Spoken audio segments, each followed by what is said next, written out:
welcome in, ladies and gentlemen, to MBR, or as we like to call it around here, Nothing But Rants, the show where I find topics that I'm oddly passionate about and I pontificate upon them. These are not hot takes, but rather takes that I'm hot about. What's up? Really like that. You really like that?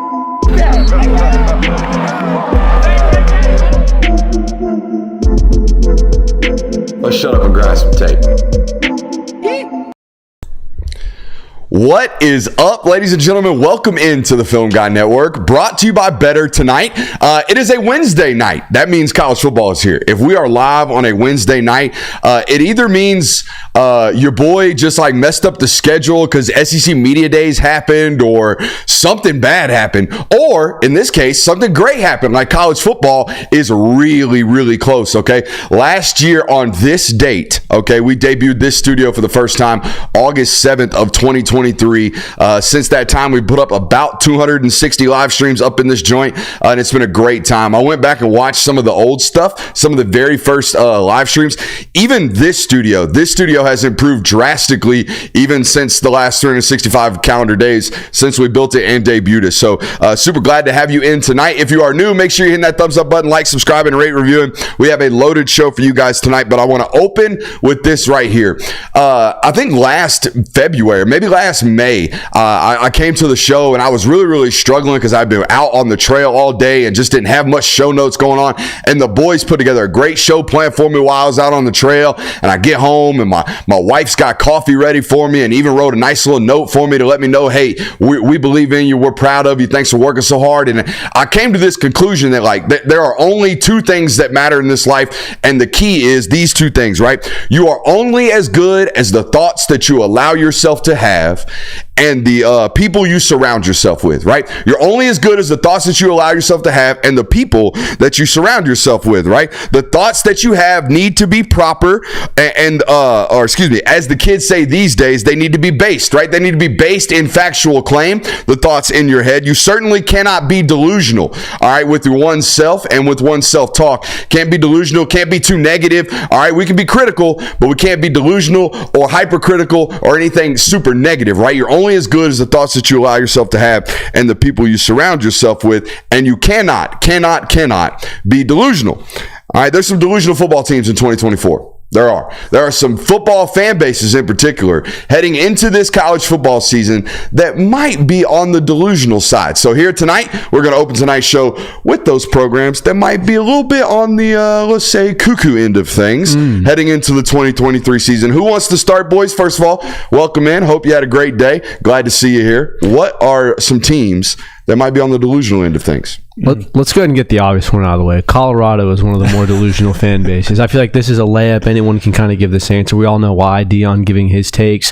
The fact that they had so much hype coming into the start of last year and end of the season with 4 wins kind of explains itself. So Colorado is one of the more delusional teams or fan bases in college football. Teams for sure. Inside that building, they're selling some great stuff that's out of this world. I think that in some other buildings, everyone aspires to win a championship and they talk that championship talk, but there are some buildings where it's like, hey, I know we're talking about championships, but we know we're a 9-4 program. Like, we know what the deal is, right? We know we're going to be heavy underdogs. We got to, pull a rabbit out of the hat against Georgia, whoever it is, right? But in Colorado, they probably out here really think they're about to win the Big 12 and go play in the college football playoff, and they're probably talking those things. I wonder how much of that fan base has, kind of separated on this. Maybe they have realize that it's a little fool's gold. Last year they're probably like, ooh, immediate success, and then it doesn't happen. I wonder if their hype around their football program has maybe dipped off in the last calendar year. Just a thought. You'll find out pretty early on this season to see if the fan attendance remains the same as it did last year. I mean, again, you'll find out very quickly.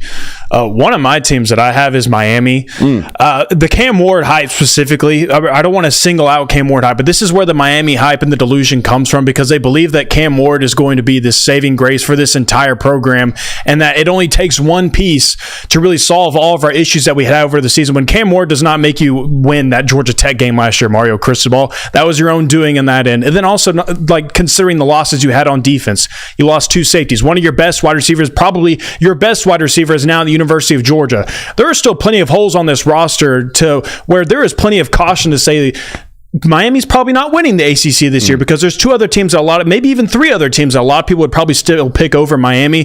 Time to pump the brakes. I think there's full of delusion in Miami, as there has been over the last 8 years. We'll stick in the ACC with NC State. Now, I don't know how NC State fans feel because I don't think I ever met one a single day in my life. But maybe they're here tonight. If they are, correct me if I'm wrong. But if you guys got ACC title hopes, I understand why. I get it. Y'all are a relatively consistent program. I think of NC State, and the first thing that comes to mind is 8-4, right? Like fourth, fifth best team in the ACC perennially. That's what I think of. And now, because you got Grayson McCall, you think like now it's a playoff run. Now we can make that top 12. Now we can get inside that top 11. And it ain't just Grayson McCall. Your whole roster's built on hopes and prayers, to be honest with you. If you look at the starting rotation on both sides of the football, that's 22 spots. 7 of them are filled by brand new transfers. You look at the 2 deep, it gets worse. That's 44 spots, 18 of which are filled by transfers. So if you think you can just go out and pick off everybody else's roster, slap it together, and go win the ACC, maybe you're Florida State.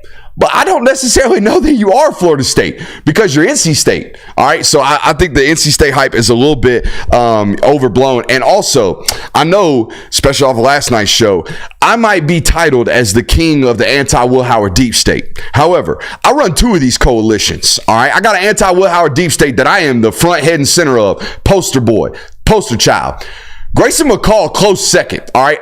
I don't understand the hype on Grayson McCall because Grayson McCall was essentially a triple option quarterback at Coastal Carolina and had one okay to really good season, and the team had a great season. But outside of that, like Grayson McCall ain't been him for a fat minute. So like this idea that Grayson McCall is going to come in and make you an ACC championship winning program, I don't necessarily see that. I see another 8-4 program for NC State. I like that one. I'm going to go with Texas on this next one for 2 reasons. One, at the start of all this SEC Media Day stuff, when Texas basically came out and expected that they were going to walk through the SEC and, where everyone's Super Bowl this year and all that, that's playing out delusional. But now it's flipped the other way to where with the CJ Baxter news, everyone's freaking out where, well, there goes the season. That's such a big loss. I don't know how we're going to recover from this. CJ Baxter is going to be a major part of your offense, yes. You're probably still going to be one of the best teams in college football. So I have Texas fans being delusional for 2 reasons here. A little freak out, and we're the best team in America. A little both sides. I'm triple dipping on the ACC, and I'm throwing Florida State in this mix because Florida State had such a great season last year. You went 13-0. You did all the things right. But I'm still not of a belief that DJU is going to walk into this program and solve a lot of issues. There's still so many questions. I think people act like he went over to Oregon State and just lit the world on fire. That was not the case. It was not DJU carrying that football team on his own shoulders. So now he comes over to Florida State. They lose 2 of their top receiving weapons.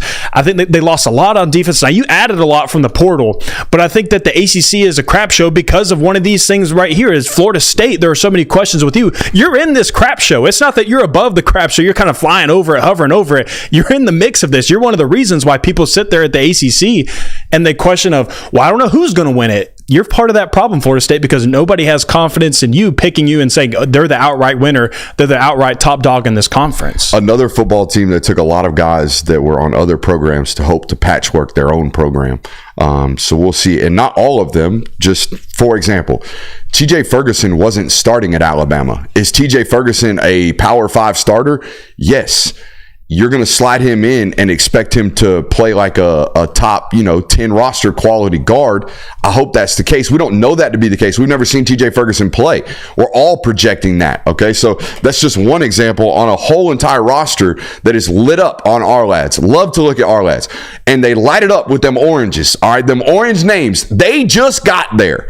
Half of the charts, orange names. I don't feel great about that. And by the way, Florida State fans that are here that might be hating on me for that comment, you shouldn't feel great about that either because it was 2022 where most of those guys were first-year transfers. And then 2023, the second year in the system, apart from Keon Coleman, that's when things popped for you guys. So it's more of once guys get in here, we identify their skill sets, we identify their traits, we can maximize their talents.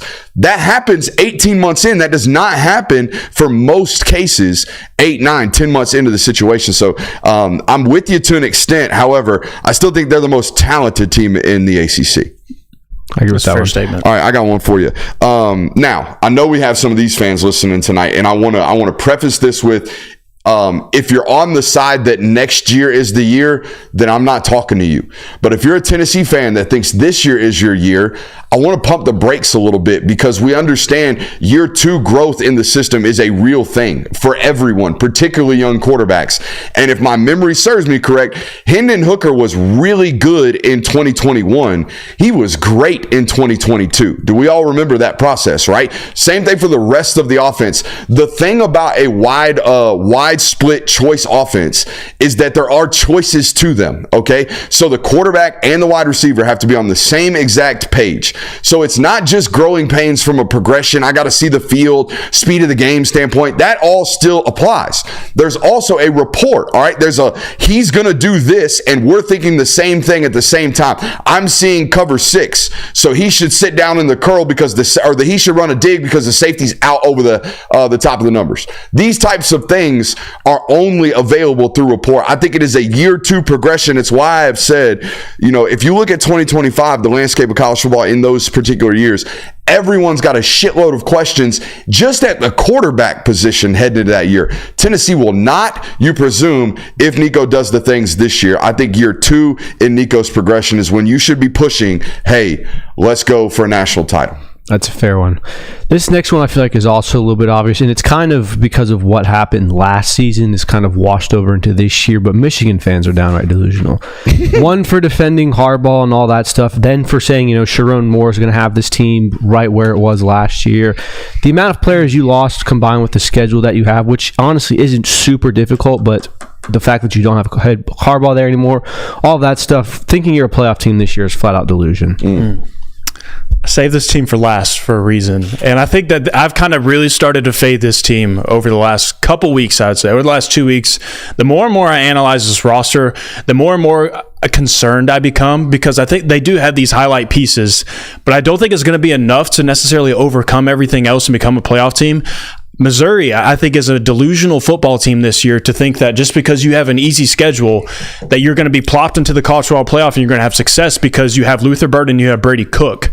I think that I kind of get Oklahoma vibes from this roster a little bit. You returned 5 defensive starters from last year, and the defense was okay. You were ranked 25th in scoring defense, so not terrible. You were right there in the mix of you were a good defense. Losing that many pieces, I'm expecting a tick down. And again, you lose Cody Schrader as well. That was an important piece in that offense of having an established run game, and that helped open up everything else for Luther Burden and Brady Cook. I think those two will be really good. I think Brady Cook and Luther Burden will put up good numbers, but Missouri as a whole, I'm kind of fading, and I think they're a little delusional to just believe that they're an automatic bid for this playoff. It's still an SEC slate, despite the fact that they dodged the big boys. I have one more. Who else has got some? I'm good. All right, I got Notre Dame, and for this reason, I have a hard time believing you are a national title contender with 0 weapons. That's my problem, and that's it. We can leave it at that. I know you're great defensively. To me, they look like a 2019, 2018 Georgia football roster. A quarterback that is A- college football quarterback. Riley's got a little bit more NFL juice, in my opinion, than even Fromm did. But yeah, the defense is great. You are going to struggle to consistently be explosive on the offensive side of the football, which in my opinion means you're going to struggle to be consistently great on the offensive side of the football against good defenses. Now, the good thing for Notre Dame, they don't play a lot of those this year, okay? Like hardly any. It's like Florida State. That's about it. Okay, the rest of the schedule doesn't look very formidable on the defensive side of the football. However, like you are fading Missouri, I am fading Notre Dame for the lack of weapons. Even if it's just maybe they do sneak their way into a college football playoff as an 11 seed with 1 loss and that crappy schedule. But even if they do, I think they fizzle out relatively quickly in a real situation where they're playing a top 10 caliber football team with a top 25 defense. I feel like you could put Notre Dame on auto fade since 10 years ago, and you would have been right every time, because it's just like every year we were pretty much given the same stuff of, hey, this Notre Dame team looks really, really good. They might go 11-1 in the regular season, but they'll blow it every year in the postseason. So, you ever seen Major League? Yeah, with Charlie Sheen. They'll blow it the playoffs. They always do. They'll blow it the playoffs. I feel that way about Notre Dame for sure. Hey, it is a great time to be here on the channel. We appreciate you guys for being here. If you haven't already, please smash that thumbs up button. And for sure, if you have not subscribed to the channel, you need to go ahead and do so as we ramp up into the college football season. No one's going to do it better, and no one's going to do it more than this channel right here with all things college football. I know we get kind of labeled a Georgia-specific show, but we do just as much national content as anybody anybody. And like I said, I think we do it as well as anybody. So glad to have you here tonight, and glad to have you here for this season. It's going to be a great one. We have multiple partners this season, okay? We spent a whole entire year having one very faithful partner, and we appreciate them for having spent here. However, the price done went up, okay? The price done went up, and that's the way it is. And on Mondays and Tuesdays, we are with a tremendous partner. And on Wednesdays and Thursdays, we are with a tremendous partner. And it is Better over there. Better now offers college football props. Enter more than or less than key stats on college football players. You can play in up to 23 states, including the fine state of Georgia.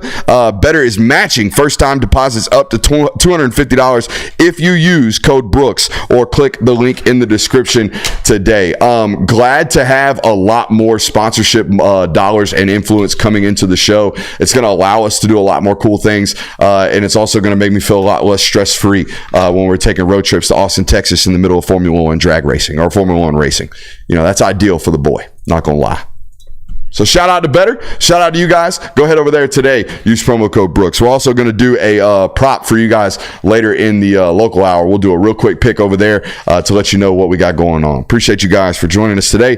Appreciate Better for supporting the channel. All right, where should we head to next? I think we should talk about this Harbaugh news because it's a non-news story, to be honest with you. Really? Yeah, I think so. He got a show cause order today, a 4-year show cause order. My first question is the show cause order linear, or does it only start when he decides he wants to come back into college football? If you really wanted to punish the man, that would be the option.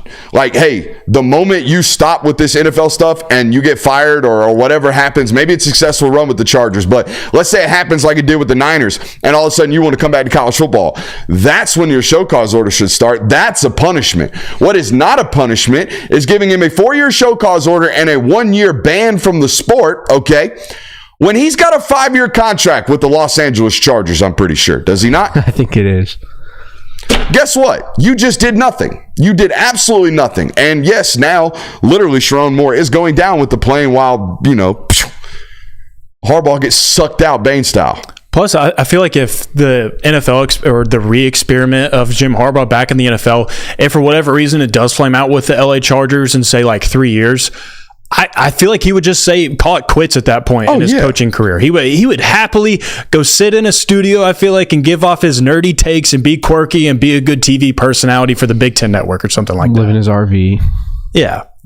Sell a bunch of documentaries on himself. I don't see him sitting on television. Yeah, I think this LA Chargers stint is his last run, and then he's probably going to either retire or, like you said, do documentaries and things like that. So, bro is a very weird soul. Very. I saw a very unique man. I saw a clip of him today talking about his childhood, and he would tell his dad, "I'm going to play baseball," and he would go to this empty parking lot, and he would simulate entire baseball games by himself, basically playing wall ball. Okay, that's not super weird. I mean, he would announce the games, he would pitch, and he would act like the ball off the wall was like him playing shortstop now, and then he would act like crazy. He's a crazy person. That's like the worst example of Jim Harbaugh being crazy. How about this one? He's worth $100 million and he lives in an RV outside the stadium. That's a little better. All right. I don't have any other Harbaugh. Oh, how about this one? Doesn't eat chicken because he says it's a nervous animal. That's a very interesting one. My favorite's, I think it was Isaiah Wilson talking about his unofficial visit where they just gotten signed by Jordan and he walked in wearing Jordan cleats in his house and would not take them off. That's like the perfect Harbaugh story to me. Harbaugh wearing khaki pants to a summer camp in the middle of South Georgia, okay? And then getting so hot that he takes his shirt off but chose to wear khaki pants is a little bit crazy to me. Wearing wide receiver gloves during practice. Now, I understand that, dudes there's some quarterbacks that throw some fuzz out there, if you want to make sure you got good support. Now, I wouldn't do that because I'm a man, but, Jim Harbaugh, a man as well, just a little bit older. Don't want to be breaking a finger right before a game. A finger? I don't know why I shortened that. Yeah. Don't want to be breaking a finger right before a college football game as a head coach. What other weird Harbaughisms? There's a lot of them. There's a ton. All the European trips. I'm pretty sure in another life he's a history teacher, like a high school history teacher, for sure. All right, I'm good on the Harbaugh news. You guys are good on the Harbaugh news? It feels like he escaped on this. Yeah. Do you think there's no defending him anymore at this point, is there? I mean, I think he thinks he got away with everything. He doesn't care. But can he still come out and say, I didn't do this? No. He actually got an aggravated level 1 violation, which I've never seen that terminology before. Maybe because I hadn't been reading up on NCAA violations as heavy as we have been lately. But yeah, he got a level 1 aggravated violation. So was he punished for his quote unquote involvement in the scandal or not handing over his phone? Yeah, he was punished for neglecting the program, and there was one terminology that they used, but mainly it was because he didn't want to give up anything. Okay. He was non-compliant in the entire investigation per the reading I saw. So, makes sense. The CJ Baxter news, you want to talk about this? I know you kind of hit on it during your overreactions or delusional segment. I think this is obviously huge for a multitude of reasons. I know you were talking about how, they shouldn't overreact. They're still going to be one of the top teams in the country. And I still do believe that to be the case. But this is a massive loss in the sense that I thought CJ Baxter was going to be a top 5 running back in all of college football this year because of what Sarkisian does. Also because Steve Sarkisian has not had a running back this talented that is his guy. I know you have Bijan Robinson, but this is a guy he's going to have for multiple years and able to craft. This is Najee Harris. If you go back and look at the SI All-American stuff that I did coming out of high school for Cedric Baxter, I ranked him the number 1 running back in the country. I thought he was Najee Harris. He's really, really big. He's really, really athletic. He's great out of the backfield. He was going to be a workhorse this year for Texas. And I know you looked at it before the show, Jonathan. The drop-off from Cedric Baxter to their rest of their running back room is daunting. Yeah, they're now at 92 career attempts in their 2 deep at running back, but they were at 218 career attempts in their 2 deep with CJ Baxter in the mix. So you lost.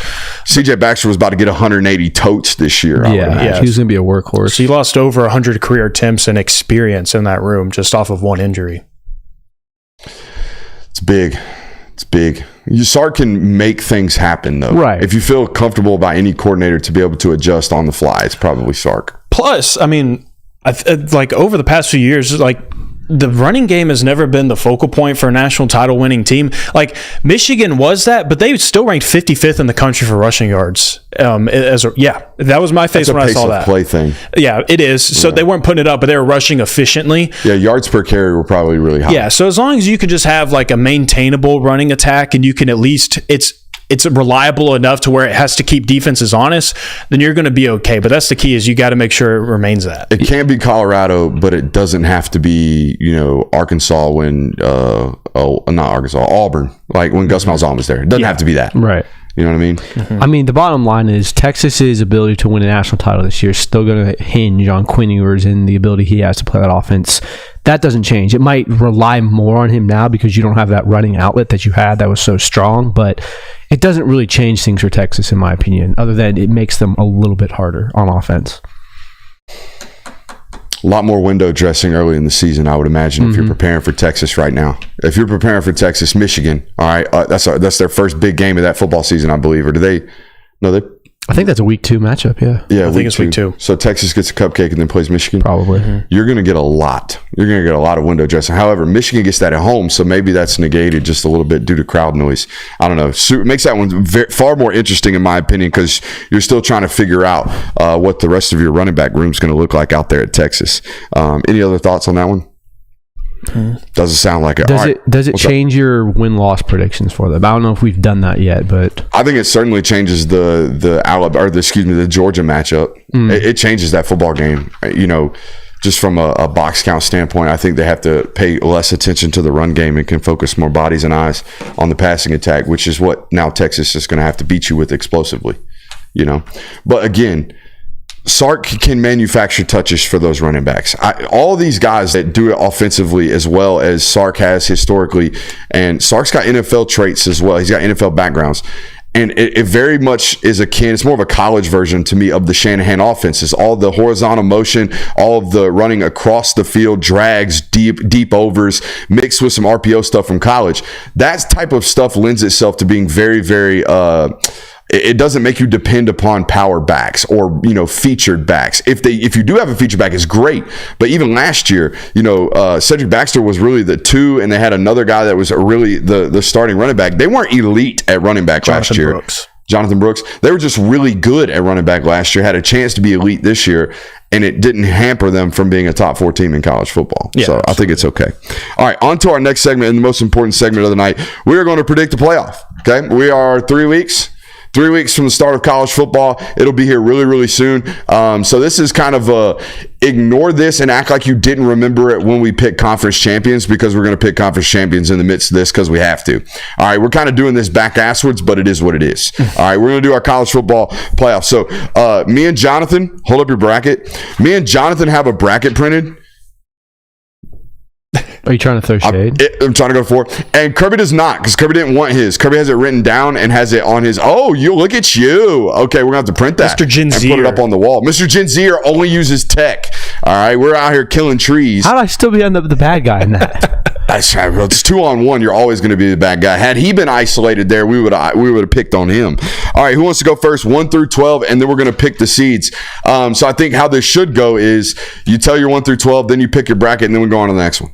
Okay, so we go through our entire brackets. Entire bracket. You're gonna hold Mike for like 10 seconds. Okay. All right, so here's what I'm gonna do. Kirby, I'm going to go first, and then, you already got the ISOs set. So go ahead and put the ISOs on whoever wants to go second over there on camera 4, and let's cook. All right, here we go. 1 through 12 is how we're going to rank this. I'm going to go Ohio State first because I think Georgia has a chance for a potential loss somewhere on their schedule. I have the opportunity or the likelihood that Ohio State goes undefeated far more likely or slightly more likely than that of Georgia. So I gave Ohio State the 1 seed. However, I very well could flip-flop these or see these flip-flop between Oregon and Ohio State. That game being at Oregon makes me feel some type of way about Dan Lanning's opportunity and chances to win that ball game. However, this early in the season, I'm going to pick Ohio State to have the number 1 overall seed. I got Georgia as the number 2 seed, Florida State winning the ACC as the number 3 seed. Guys, I guess we're just all selecting Utah to win the Big 12 because we don't know who else is good in the Big 12. What that normally means historically is we're going to have some random ass year where Baylor wins. It ain't going to be Baylor this year, but it's going to be a version of Baylor winning the Big 12. However, for this purposes, I'm picking Utah to be the number 4 seed, which gives Ohio State a really, really easy first round matchup. We'll get to that in just a second. Well, actually, it's not the first round matchup. It's not a 4-team playoff. I'm an idiot. Let's go on to the 5 seed. I think Texas loses the SEC championship game. I have them as the 5 seed. Whoever wins the SEC championship game is probably going to be the 2 seed, maybe the 1 if they're undefeated, but whoever loses it certainly is getting 5. I think that's non-debatable, in my opinion, based off how the history of the college football playoff works. If there's something else going on or if something else happens, I'm going to probably pitch a hissy fit. I got Oregon at number 6 as the number 2 seed out of the Big 10. Going to number 7. Guys, have y'all seen Penn State's schedule? Penn State has a 1-game schedule this year. They will be favored by a touchdown in every game except for Ohio State. And guess what? They get it at home. Like I don't feel good about it. I know you just heard that and you scoffed when you heard Penn State 7. But look at the schedule. It's really, really easy. I would argue it's the easiest Power 5 schedule in the meaningful conferences. Don't bring me an ACC schedule. Don't bring me a Big 12 schedule. Look at the Big 10 and the SEC and find me an easier schedule than what Penn State's going to face this year. You'd be hard-pressed to do it. I got Penn State at number 7. At number 8, let's see here. I got Ole Miss, number 8, and I got Clemson, number 9. Just because I think there are 2 ACC teams that get in, and just because I think Clemson loses to Georgia, loses to Florida State, and then runs their schedule. And if they play those 2 games tight, they're going to be a relatively high-ranked 2-loss team. And I think we have quite a few of those making the college football playoff, including Alabama at number 10. And then, here's where I'm getting a little flip-floppy.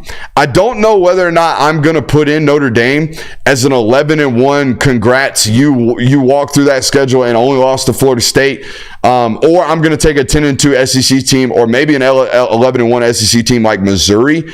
And just because I don't want to reward Notre Dame for playing a relatively soft schedule, I'm going to put Missouri here at number 11, which rounds out 5 SEC teams making the college football playoff this year. And then my non-Power 4 automatic bid, highest ranked Group of 5 football team, give me Boise State at number 12. Love the running back. Like the lip service I hear from Coach. Coach got great coach speak out there at Boise State. So that's how we got the matchups. I think that lasted long enough. Let's give the actual rankings. I'm changing my mind here. Give me y'all's rankings, then we'll circle back for brackets. Alrighty, I'll follow that up. I got Georgia at number 1. I think that they could. I think everybody thinks there's a potential for them to lose one game, and I can agree with that. But I also think that the SEC champion, I have Georgia winning the SEC championship. I think they're going to be vaulted into that number 1 spot. I got Ohio State number 2. I think they're going to be the top dog in the Big Ten this year, and I think they're going to remain right behind Georgia at number 2. Kansas State as my Big 12 champion. I'm going to have them at number 3. I have them ahead of the ACC conference champion.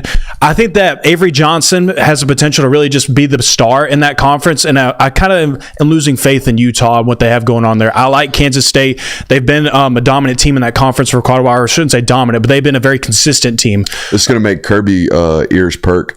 Apparently a lot of sharp action already early on Utah. Interesting. Just to let you know. Alrighty. Number 4, I have Clemson winning the ACC. I think that the defense is what I have the most faith in. Like, if I had to pick one unit in the entirety of the ACC, I have the most faith in Clemson's defense to kind of carry one team all the way to a conference championship. So I have them at number 4. Oregon comes in at number 5. It's going to be a neck and neck race with them and Ohio State. I think it's a close loss in the Big Ten championship. So they're just going to get bumped down right to 5, right outside of the top 4. Texas comes in at number 6 for me. I think that they're going to be the second best team in the SEC this year, so they're going to be right behind Oregon at 6. Florida State is in here for me, despite me calling them delusional. I think Clemson and Florida State are the 2 best teams in that conference, and I think both of them are going to get in the playoff this year. Ole Miss comes in at number 8. The offense is going to be what carries that team throughout the year, and I think they have enough on defense to make up for what has been lacking over the years, and they're going to be a more complete football team, and they're going to make the cut this year. Penn State, for the same reasons you just listed, that schedule, if you don't make the playoff this year, James Franklin, you got something wrong with your program. So despite what questions you might have about the offense, I think Penn State does make the cut. I have Kansas at number 10. I think there are 2 Big 12 teams in here this year. I like what's going on in the state of Kansas right now, so I'm going to keep riding it. I called them my dark horse. It's only right that I have them on my college football playoff. I gave Notre Dame the nod just because I was really struggling to come up with another team to put in here. I don't think there's going to be 4 SEC teams, and so for that reason, I put in Notre Dame here at number 11, and I'm with you on the Boise State ride. So I got them as my group of 5 team coming in at number 12. 3 SEC teams? 3 SEC teams. 2 Big 12 teams. 2 Big 12 teams, 3 Big 10 teams. No Oregon? Oregon was in there number 5. So 3 Big 10 teams. Yeah. Okay. Makes sense. All right, mine, number 1, I have Ohio State. I think they're one of the most talented teams in the nation this year, and I think Georgia has a better likelihood of losing more regular season games than Ohio State, so I have Ohio State at 1. I have Georgia at 2. Again, they're one of the most talented teams in the nation, and they have a very good chance at running the table and winning the SEC. FSU at 3, just because I think that they're probably going to be one of the better ranked conference champions, because other than the Big Ten and the SEC, there's not really any strong teams. I have Kansas as the Big 12 team as well. I think Jay Will's right on that. Kansas is a very sleepy team to kind of pick. Number 5, I have Texas. I think they're the first out. They'll probably play Georgia in the SEC championship. We've got a chance that Georgia and Texas play 3 times this season, once the regular season, once in the postseason against SEC championship, and then once in the playoff. Number 6, I have Oregon. I think they're the second best team in the Big 12 or Big 10 by far. They'll make a good run at it. It'll probably be the game that decides who goes to the championship between them and Ohio State in the regular season. Number 7, I have Penn State for the same reason you do. Not a great schedule, and this is the year that James Franklin really has to go out and take that opportunity to make the playoff, because I think his seat will start to warm up if he doesn't. Then I have Missouri at number 8. I was really impressed with what they did last year. I know they lost a lot on both sides of the ball, but they're one of the teams I would just say, you know what, I could see them going there just because of the schedule again. LSU, I have it number 8, or number 9, excuse me. I think that... Big nuts. Yeah, just by proxy of the defense should improve, and I believe Garrett Nussmeier is a good quarterback, that they'll probably be in that 10-9 win range. I could very well see them as one of the teams that's not in it, but I also believe that LSU probably has a better chance. Notre Dame, because... What other reason do you have to not put them in there? They have a very easy schedule. They are a more talented team than the majority of the teams they will play. It's all going to hinge on if they can win that Week 1 game against Texas A&M and Kyle Field. That's going to be very important. If you do win that game, I think you get a lot of momentum going throughout your season, so I'll put Notre Dame in there. Number 11, I have Kansas State, just because I think you're going to have to find a way to squeeze more than one Big 12 and ACC team in there. Like, there's not going to be able to just have it dominated by the SEC and Big 10. So I think I'll put Kansas State at 11. And then for my Group of 5 team, Liberty, because it's a crapshoot. Why not? Caden Salter, that's why. Yeah, there you go. I made an executive decision to kick Missouri out of my college football playoff. Unfortunately, give me the Golden Domers, Notre Dame. 5 SEC teams, a little bit heavy. That is you had 5. I didn't even realize that. Yeah, I had 5. I think I had 4. But I think it is the best conference this year. Yeah, I agree. I mean, like considerably. I just have this weird feeling that they're not going to want to.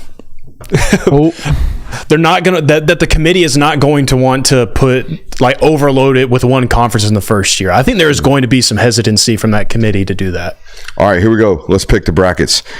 Starting with the 8 versus 9 matchup in my calendar. Give me Ole Miss over Clemson in that football game. All right. Texas and Boise State. Well, give me the Longhorns by about 30 points. Penn State and Bama. Give me the Tide by about 30 points. Oregon and Notre Dame. Give me Oregon by about 30 points. So I'm telling you right now, in my bracket, and I could very easily see this coming true. First round of this college football playoff could be a little bit dookie. Yeah, a little bit. What do you call it? Mislapped or mismatched. I don't know where I was going. You got there, though. That's all They got there. All right, on to the next round. Ole Miss, Ohio State. Give me Ohio State. That's a tough matchup for coaches who can't win big games.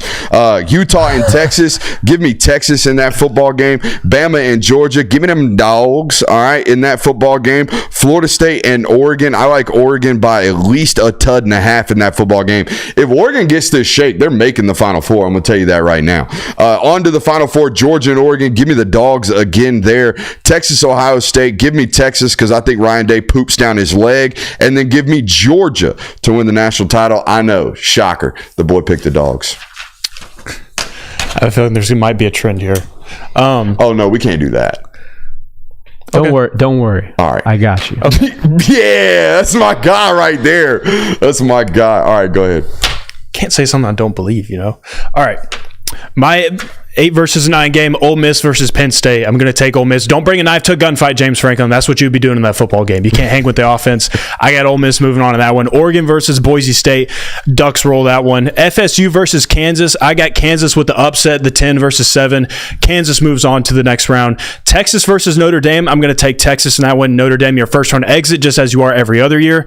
Moving on to the second round of the playoffs. Ole Miss versus Georgia. I'm going to give Georgia the nod, a rematch from the regular season. I think Georgia takes the dub there. Clemson versus Oregon, not happening, Dabo. I'm sorry. Oregon is moving on into the Final Four. Kansas versus Ohio State. Kansas, the dream run comes to an end, the Cinderella story. It comes crashing down versus Ohio State. Ohio State moves on into the top 4. Kansas State versus Texas, kind of a rematch of the old Big 12 rivalry a little bit. I'm going to take Texas moving on into the Final 4. Georgia versus Oregon, I'm going to give Georgia the nod there. Ohio State versus Texas, I got the Buckeyes. And we're going to get a rematch of the college football semifinal matchup from 2 years ago, Georgia versus Ohio State. And I got the Dogs coming out on top. I like it. You want me to go now? Yeah, I guess so. All right, so first game is Notre Dame versus Oregon. I have Oregon winning that game pretty handily. Then it's Liberty, Texas at the 5 and 12 spot. Texas is going to win that game pretty handily as well. Can we all agree getting the 5 seed is ideal? Oh, yeah. You get a home game against a cupcake? Yeah. Come on. Is it more ideal than honestly than being the most ideal situation in this circumstance is that somehow, some way, you don't play in a conference championship game and still get the 5 seed. Mm-hmm. That is the most ideal situation. You get to sit at home, rest up during conference championship week, and you get a cupcake and you get a home game. I like that. But I don't think they reward, or I shouldn't say, I don't think they penalize teams for losing conference championship games. So I think there's going to be a holding block where it's the 4 automatic bids from the champions and then the 3 losers from conference championship games, not included the Big 12, okay, in that conference championship game, and then rank the losers after that. And then comes the guys that were sitting at home that week. I like it. Where was I? I have LSU, Missouri. LSU's going to win that game. I have Kansas State and Penn State in the 4th quarterfinal game. I have Penn State winning that one. I think Penn State wins talent-wise. Penn State? Yeah, not a great matchup. Nasty work. It's the way the bracket I hope that one's out. on New Year's Eve. Give me that one on New Year's Eve so I can go out and have some fun and I don't have to worry about it. You're not going to watch that? K-State and who'd you say again? I already forgot. Penn State? Yeah, no. Did you like that one? Football hater, that was good, dude. right? Football hater. That was good. Following to the next bracket, Penn State plays Florida State. I'm also going to have Penn State advancing in that one. Just because Florida State, I mean, do we really believe they're a super talented team? They're going to win the ACC, I Penn think. State making a Final Four? Yeah. Vomit. Ugh. Vomit. It's crazy. Arrest me. Ohio State versus LSU. I have Ohio State taking that one. Then we have Kansas versus Texas. Kansas, as great as the season they had.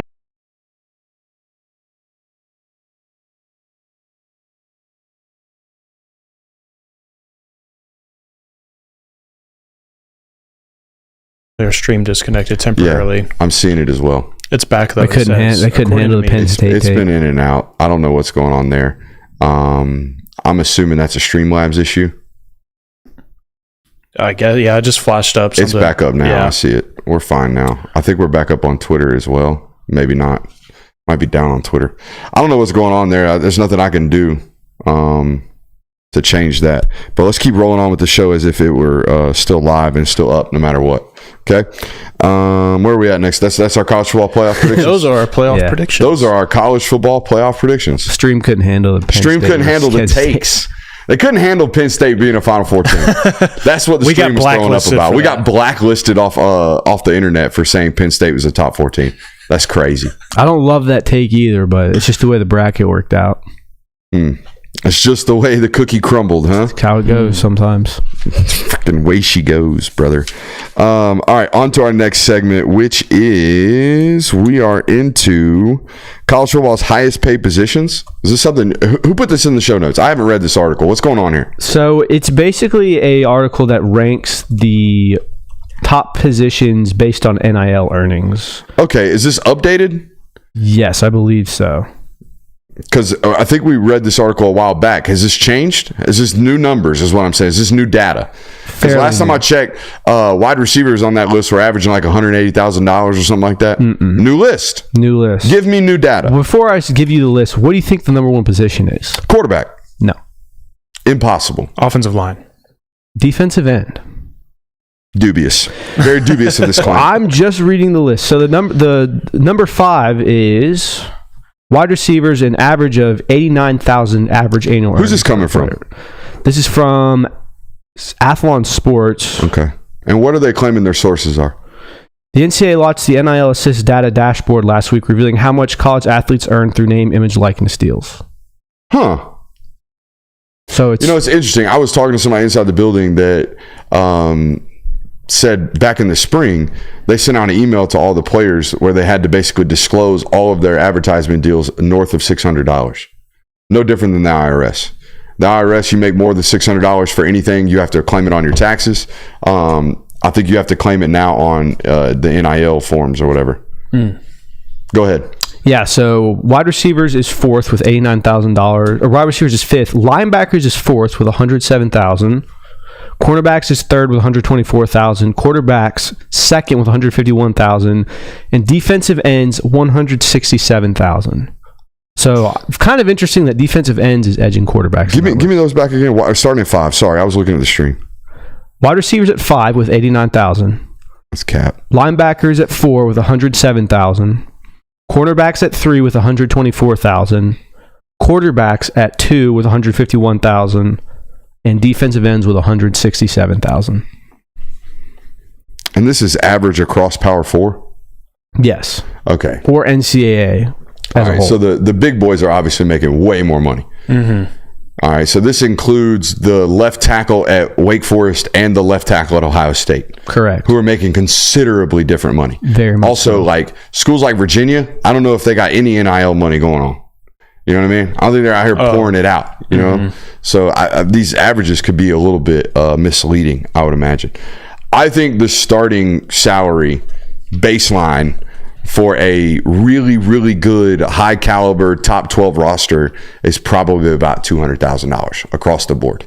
All right. So that's nickel corner, baseline, $200K, up to the quarterback who's probably making like 1.8. That's what is really going on at the top ends. I know these are averages, but again, this accounts for football programs who really aren't in the same hemisphere let alone or stratosphere, let alone hemisphere. They're not financially in the same stratosphere at all. Okay, the SMUs of the world. Well, SMU doesn't count because they got oil money. Again, Wake Forest is a perfect example. The Wake Forests of the world are paying a fraction for their roster of what Georgia is. This is not NFL money where there's regulations. Not yet. So there you go. Not a balancing of the market. No. Yeah, I mean, it obviously. What is going on YouTube, bro? I don't know. I mean, everything over here on my screen is fine. It's fine. On the Streamlabs, everything's good? Yeah, it's acting like we're on my a normal stream's working on here, so. Bro just just up and ended the stream. I had to refresh the window. Hey, if you're having problems, I hate to do this. Just jump over to Twitter. It seems like everything's fine on Twitter. I can see the numbers transitioning over, legitimately. People going from YouTube over to Twitter. Sorry about that. I don't know what's going on over there. These numbers are very interesting to me. I don't know. Well, the positional value here matches up, apart from the quarterback, matches up with the NFL. The NFL drafts and pays quarterbacks, defensive ends, corners, left tackles, wide receivers, everybody else. Mm-hmm. That's normally how the NFL works per salaries. So it kind of aligns with the NFL.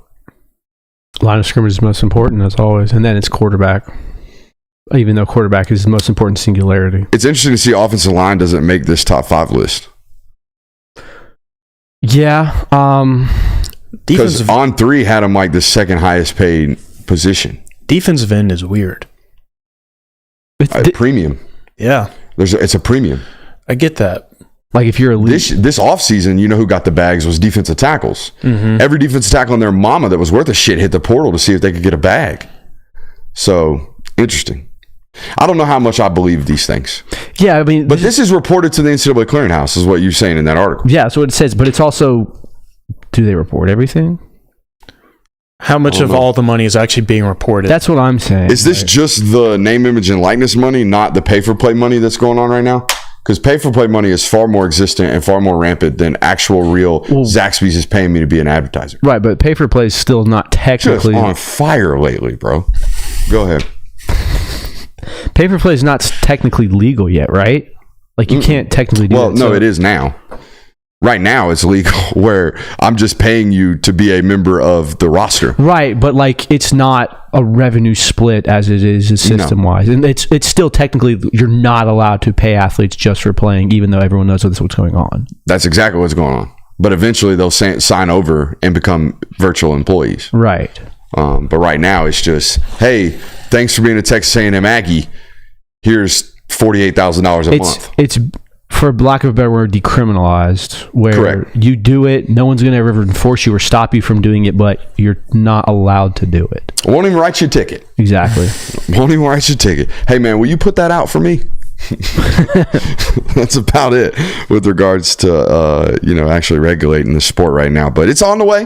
That's good. All right, I like this list right here. Most important players of the 2024 season. Kirby, you put this in the show notes as if these players don't do well, or Jay Will, this was you. If these players don't do well, the team doesn't do well. Is that how this goes? Yeah, more so. If this player has a breakout season, it will have a major impact on the team's outcome of the season. All right, well, I hope I did this right because I got 6 names. Okay. I got 3 quarterbacks, 3 non-quarterbacks that have to have massive seasons. You can't really go wrong with it. All right, here we go.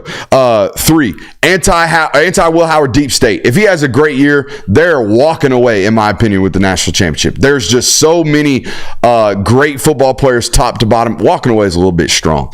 I think they're the favorite if Will Howard has like a 3,500-yard season, has 35 or 30 touchdowns, 6 interceptions. That would classify as a major breakout season for Will Howard. If he does that, they're going to be really, really hard football team to beat this football season. Cam Rising is the whole entire reason anyone believes in Utah winning the Big 12. Apart from Utah's just the best and most consistent program in the Big 12, as is Coach Whittingham. But that's it. We got coaches good. We are normally really good and run this conference now that Texas and Oklahoma's out and we're in it. And we got Cam Rising. But if Cam Rising is just average, if Cam Rising is mediocre, Utah's chances of winning the Big 12 and being a college football playoff team, in my opinion, are really, really hurt. And the number 3, I think, is in the quarterback discussion is really important. Cam Ward is the reason people think Miami's going to win the ACC. Like, if you're out here with the Miami takes, that's it. All right, they got a couple really good tackles, like Restrepo in the slot. Maybe a scrappy defense. But we're talking about Miami needing better than talent performance on the defensive side of the football. That's not Miami football that we know to be nationally relevant. They've got to have a great performance this year from Cam Ward. Non-quarterbacks, okay? If these guys don't have great years, their teams won't be in contention. Evan Stewart out there at Oregon. My bad. Evan Stewart has to be a baller. I know they have Tez Johnson. I know they got the other big, long, lanky dude playing X. I know what they have. I know Dylan Gabriel's great. I know Jordan James is really, really good. I understand this. However, Evan Stewart's got to be a guy. Evan Stewart's got to be a 1,200 guy, like 1,200-yard guy. He's got to be great. Walter Nolan over at Ole Miss, got to play really, really, really good this year for these guys. Got to be disruptive. He's got to be the Walter Nolan I expected. I said a couple weeks ago, Walter Nolan coming out of high school to me was Derrick Brown. I don't think I was ever going to comp anybody to Derrick Brown, but that's what he was. Derrick Brown in college was the biggest, most athletic, freakiest human I think I've ever evaluated. I immediately recall the fumble I think he almost took back for a touchdown against LSU, or where he skips it up or picks it up off of his toes, all right, and then picks it up and runs for like 60 yards before anyone runs him down. All right, the athleticism on that 305-pound human, very, very rare. All right. Same thing with Walter Nolan. Walter Nolan, I know I've said this before, but it's worth repeating again because it was entirely, I haven't seen it done in since. Okay. 311 pounds at the Under Armour Top 50 event. Ran 4.89 on my first clock, 4.92 on my second clock. At 311 pounds at 17 in high school. Crazy shit. If he plays like that, they are going to have a good defense this year. And then my third and final non-quarterback, I'm going to go Marvin Jones Jr. at Florida State. I think he's got to have a big year. There's a lot of sack and impact production that needs to be picked up on. They have got to have a good year out of Marvin Jones Jr. down at Florida State. Well, I'll go next since you kind of... One of the show's weirdest moments. Which one? Hot Mike. Marvin Jones Jr. I remember that. Whoever's responsible for that. Shit, I don't know, man. I don't know. He should be. He should be what? I also had Evan. You ever seen a brand new puppy piss on the floor? Yeah. And then give you that look like, hey man, I know I pissed on the floor. Please don't yell at me. That was that night. Go ahead. I also had Evan Stewart on the list. I think it's going to be very important for that Oregon offense. I have Garrett Nussmeier. I think that Big Nuss. I think Drop that your Nuss. Hey, it's a good one. I like that. He's got to have a big season if LSU The Nuss bus. There's a lot you can do with Nuss.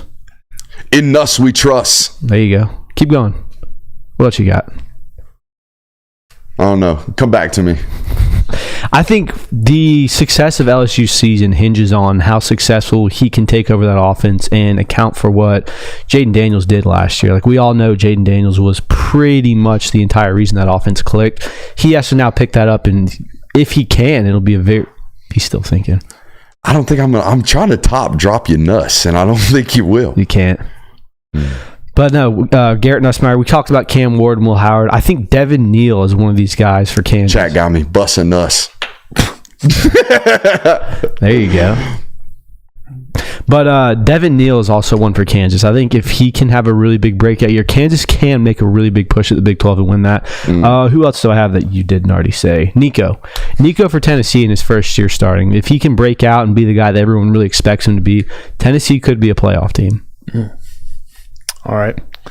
Cade Klubnik is the first name on my list. Maybe there is a universe where there is this year 3 bump for him. And if he does find that, if he does find more consistent play.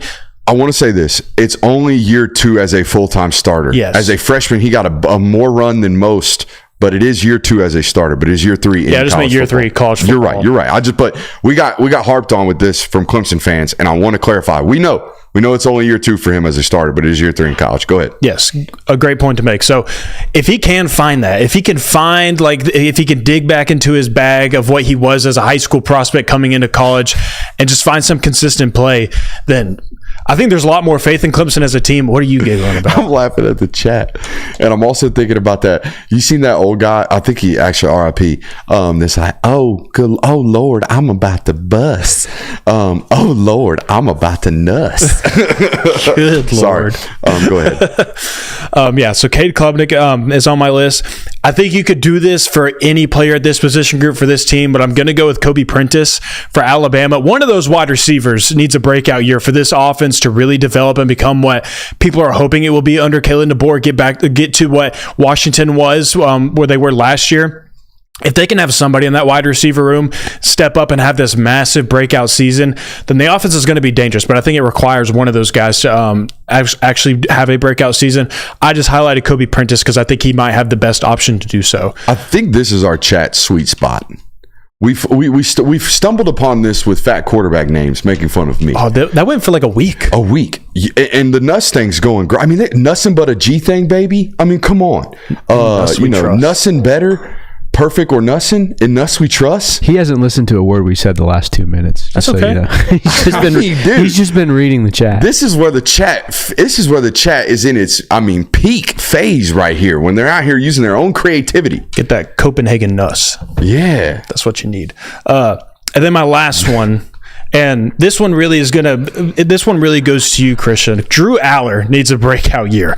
I'm losing all confidence, even in myself. I would lose all confidence and retract my claim on Penn State making the college football playoff if Drew Aller is anything of what he was last year. If there is no improvement, if there is no steps forward for Drew Aller, I'm completely out on Penn State in totality. So he has to have a breakout season. I don't like how it became the residential Penn State supporter making the playoffs. Brooks had him in Stand on it, man. Hey, look, man, I had him at 9 and I had him getting 7 and I had him getting boat raced early. You got him Final Four Penn State. They play Kansas State. That's on you. Look, if they play Kansas State, you're telling me they don't have a good shot at making the Final Four? Set yourself up for failure. I'm sorry.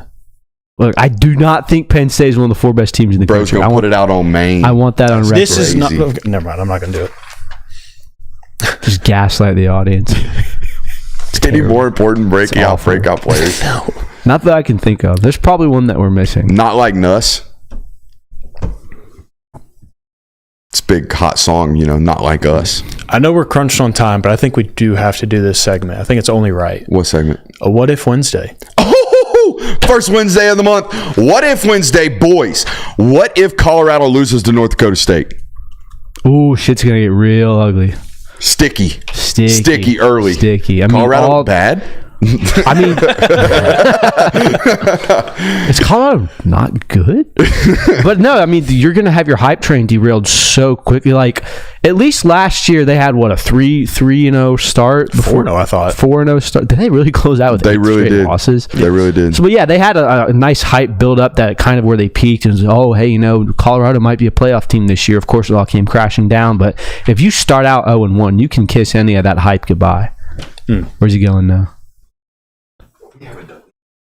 Oh, we only have 2 minutes left in there. Well, we're not going to do it now. We might need to do it in local. You never know. All right. Chat talking Bucket of Concepts making me a little randy. Not going to lie. Hey, I do like the Bucket of Concepts. What if Alex Orji ends up being a star this year? Ooh. Like, what if he is cold? He's cold as shit on college. That's what I was about to say. What if he is that this season? I think that completely changes the narrative around Michigan because I think the reason why people are kind of steering away from them being a playoff team and them obviously taking a step back, it is what they lost to the NFL draft. It is the older players that they lost. But also I feel like nobody has confidence in their quarterback position, and they're like, Will Johnson, that's great. Mason Graham, that's great. The Loveland kid, the tight end, that's great. What is Orji going to be? If he's a star this year, I think they could be a really good team in the Big Ten. Here's the good thing. Sherrone Moore is such a creative run game designer that he doesn't even really have to be great with his arm. He's so big and physical. They might be able to just kind of now he's not going to be Cam Newton, but make him rush for 700 yards this year, only throw for 2,200, and all of a sudden you're a really, really good offense. Absolutely. And you don't turn the ball over. That would be a path to success for sure. What if Jackson Arnold struggles and Dylan Gabriel lights it the F up? Ooh, Brent Venables is in trouble. Brett? Is he in trouble or is the entire fan base? Because I don't, again, not privy to everything Oklahoma fans think. But I don't think Oklahoma fans are worried about this. I think they think Jackson Arnold's their guy. I think they believe in this, and they think this dude's going to be great. And he was this promised recruit, and he did great at the Elite 11. And here we go, Jackson Arnold show. But if he's not, I think everyone, the whole entire program, and all of those surrounding him probably have some pain of regret. The only way you can redeem yourself from that is if he has a good year in 2025 or the next quarterback you bring, because you sacrifice Dylan Gabriel essentially for the long-term success of your program. What? That's crazy, bro. That is crazy. I didn't read it. What was it? Got deleted before you could even see it. Yo, chill out. All right, come on. I was laughing at the peanuts M&Ms. Yeah, peanuts and M&Ms is crazy. Not like... Oh man, we got the best community. We do. Our chat. I want to know what got deleted. You'll have to tell me when we switch shows. We'll tell you at the end of the show. But no, I think if Orgy's good, Robert Griffin III is going to go viral on Twitter 7 times this year. Yeah, why? Do you not remember the last time when I think he scored on a goal line and Robert Griffin goes, "There's an orgy in the end zone"? Oh yeah, I do remember that. Who's got another one? I got another one. What if Shedeur Sanders has 4,500 passing yards this season, but Colorado goes 5-7? I would say that's very plausible. Yeah. There's a world where I could say they play 12 games. If you told me Colorado rushed for less than 600 yards, I wouldn't put it past them. What if the SEC just eats itself?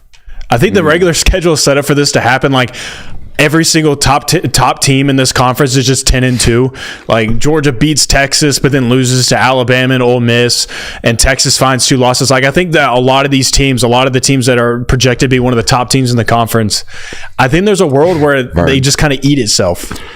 Hey, shout out to Vern Lundquist joining the chat. Hey, you should go back and check out the interview with Gary Daniels. You guys could Gary Danielson. You guys could probably reminisce on good times. Uncle Vern, we should get Uncle Vern on the chat, dude. I don't know if Vern Lundquist listens to the show. The real Vern Lundquist, not to say that is the real Vern Lundquist. But what an introduction to this show. We had somebody on Twitter say that this show is a little bit too smart for them, and that we talk over them. To which I responded, we once debated whether or not Amarius Mims could win a fight against a black bear. And he would skull drag that thing. Black bear, absolutely. Brown bear a little bit more difficult. Brown bear is a different story. A different reach, different player profile on the brown bear. All right. What if we get to the end of the season and there is not a group of 5 team ranked in the top 25? Doesn't matter. Rules are rules. But don't they take the top ranked one? What do you do if there's the AP goes further than that? They'll just have to go down.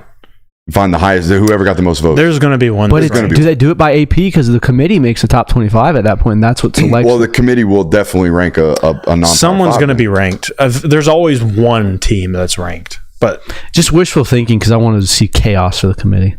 There's going to be chaos for the committee. Yeah, I want to see more chaos. People think their job got easier. It got way harder. Way harder. What if Nico is Heisman good this year?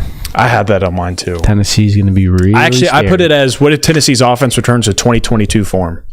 Then he is Heisman good. Hendon Hooker was Heisman good. That offense could be scary with the amount of quarterback talent that he's got. Yeah. I'm such a Nico and George McIntyre believer. And I could be flat wrong on the McIntyre kid. I seem to be right on Nico based off what I saw against Iowa. Are we good on the national hour? I believe so. Hey, we got a whole nother hour coming up right now. We'll see you in about 45 seconds.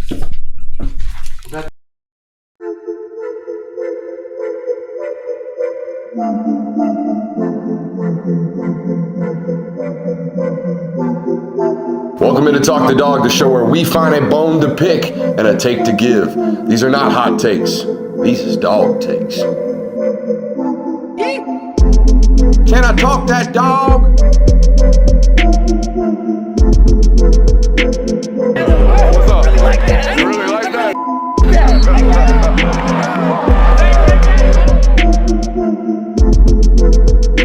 Let's shut up and grab some tape. We're back. What is up, ladies and gentlemen? Welcome back in to our second. It's a goofy ass show tonight. This show's on. We're off the rails. This is what happens when the Brody shows up 30 minutes before the lights come on, and we're like, "Hey, let's just figure it out. Let's just figure it out." This is the new Wednesday vibes. Yeah, this is definitely going to be middle of the season, Tuesday press conference. Brooksy's rolling in, hot off the press conference, and just comes in and is like, hey, I'm going to spitball for 60. Y'all hold on tight. All right, we do have a loaded local hour for you guys tonight. We're going to get back into our position battles. We did quarterback last night. We're going to get into the front four. Okay, these are just the front four defensive players for both units. Clemson is technically a rival. I don't know what classifies a rival, but apparently they're technically a rival. So Clemson, according to the show notes, technically a rival, which makes us want to rank the rivals. So that's what we're going to do tonight for you guys. One bold prediction for 2024 coming hot again for you guys tonight. Most important breakout player coming Georgia edition in tonight's local hour. Which non-quarterback on Georgia's schedule poses the biggest threat? And the top 5 Georgia players of the last decade of Georgia football. Man, that's a slam-packed loaded local hour. Who wrote the show sheet? I don't know. I think it was a combination of you two boys. It was. Hey, Yes, indeed. little golf clap for the boys. Little golf clap for the boys. Little golf clap for the boys. Golf clap for the chat as well. Glad you guys are here with us tonight. Glad Better is supporting us all season long. Head over to Better using the link in the description of tonight's show. Better now offers college football props. Enter more than or less than on key stats on college football players. You can play now in 23 states, including the beautiful state of Georgia. Better is matching first deposits up to $250 if you use code Brooks today with the link in the description. Glad those guys are joining us. Going to have some fun with Better this year on some of those prop plays. I think we've gotten really good at those props, having done them for quite some time. So maybe we can make a little quiche, have a little fun. Maybe this year we might give away a prize for the biggest winner and biggest loser. That way the loser doesn't feel like a total loser. No, but I don't want you losing a lot of money. That'd be bad. We'll give you the picks, though. We'll lock them in for you. All right. Got a load of local hour. Let's start with, do we want to do the rival rankings? I want to save and build to the position battle. I like that. Let's do it. All right, let's do rival rankings. Why is Clemson technically a rival?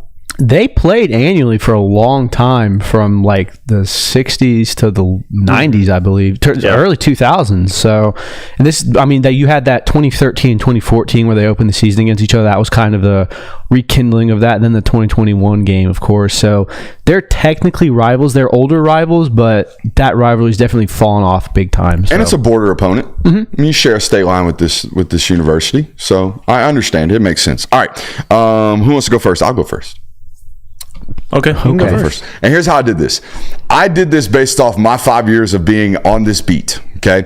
And I also did this based off how often you guys as Georgia fans either talk shit or bitch about this program. Okay. So these are in I'll sound like Brian Kelly. These are in order by basically your vocalized hatred for this program. Meaning, number one, clear cut number one, far and away, y'all talk more shit about the Florida Gators than any program, and it's not even close. Like, it's not even close. Y'all relish in Florida's misery more than any other program. Y'all love to shit on them. If y'all could beat them by 100, you would. Georgia Tech is such little brother that you don't even have a hatred for them. You almost feel bad for them. And I know they've beaten you more recently. I understand that, but it's been a while, okay, since 2016.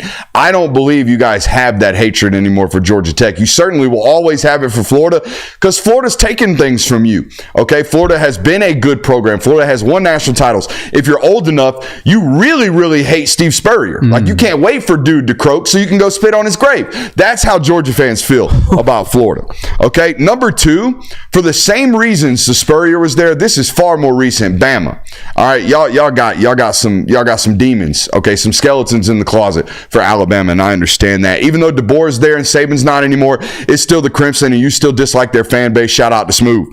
Okay, number three, Georgia Tech, just in-state rival. And honestly, if they weren't on this top 5 list that I just created, Kirby Smart would probably find me and hunt me down, because he hates Georgia Tech. And if your head coach hates them, you should hate them too. Number 4, you don't play this team often, but boy, do you hate them. Boy, do you relish in when they lose. Boy, did you jump up and down when it was wide left. Ohio State. Georgia fans hate Ohio State. And I don't know why, but y'all root for their downfall, honestly. Every time I open my chat, there's somebody talking some shit up about Ohio State. Maybe it's made me a little anti-Will Howard deep state. Psych, I just don't think he's that good. Number 5, Clemson. People love a good Ohio State hate watch. They do. Saturday. They love a good Ohio State hate watch here in the Georgia space. Clemson number 5 over Tennessee and Auburn? Oh, yeah. My bad. Tennessee, Auburn, Clemson. Okay. Again, off the rails. That's fine. I was just like, off the rails. and it's fine if you like. I just want to make like, do you actually believe that? Were you gonna? But no, it's fine. I have Alabama at number 1 simply because of the recency bias. I mean, you could argue Georgia has a handful more of national championships if it weren't for Alabama. The Alabama fan base has been very boisterous over the years to the point where it annoys you very much. Yes, Florida will always be kind of the quintessential rival. That's the annual rivalry game. But I think Georgia fans hate Alabama more simply because of what Alabama has taken from you. Like, it's okay to hate Florida. The 90s are exactly why you would hate Florida, but in the late 2000s. But other than that, like, Florida hasn't really done a lot to you to make you hate them recently, other than the fact that they are your rival.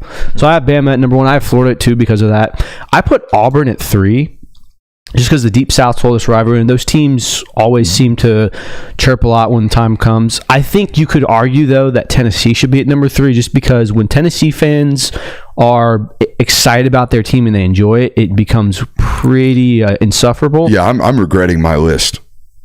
Sorry. Yeah, Tennessee and Auburn should be way higher. Yeah. I'm sorry. I have Tech at 5 because, like you said, it's the little brother thing. It's the in-state rivalry, yes. Kirby Smart hates them, but the reality is you beat that team 9 times out of 10 every season, so there's not much room to hate them as well. Tech hates you a lot more than you hate Tech. And then I have Clemson at 6, I think, just because they are your old-time rivals. But you could also make the argument, is Texas a bigger rival? Is Ohio State in there? So... I have Clemson right outside my top 5. My top 5 starts with Florida, and this is how I know that Florida is Georgia's most hated rival. Is it doesn't matter the time of year, it doesn't matter the day, it doesn't matter what's going on. Georgia and Florida fans are beefing constantly. Beefing so much that swimming national titles get thrown into the mix of we're a better program than you because we have more swimming national titles. I'm sorry, but if you're at a point where you are arguing so deep and so heavy on Twitter that you're resulting to swimming national titles, go outside and touch grass, please. But that's how deep the beef is with these people. It is constant. That beef run deep. It's 365 with these two. So I think that Florida is the most hated. And for the same reasons, I think Tennessee is number 2. I don't think it matters where the programs are at regardless. I think, again, Georgia and Tennessee are constantly butting heads. The hate is always mutual. And Georgia loves a good Tennessee hate watch, just like Tennessee fans love a good Georgia hate watch on Saturdays. So I have Tennessee at number 2. Auburn comes in at number 3. I mean, it's Deep South's oldest rivalry. There's a lot of history in this rivalry. There's a lot of back and forth in this rivalry as well. So I think that they come in at number 3. I have Georgia Tech at number 4. It's the Kirby Smart demographic and older that keep this rivalry alive and keep the hatred alive, because I feel like anytime I talk to the older Dog fans, they remind you of why Georgia Tech is so hated. And I think oftentimes too, I think you kind of come to understand why Georgia fans hate Georgia Tech so much when that matchup is coming up in game week.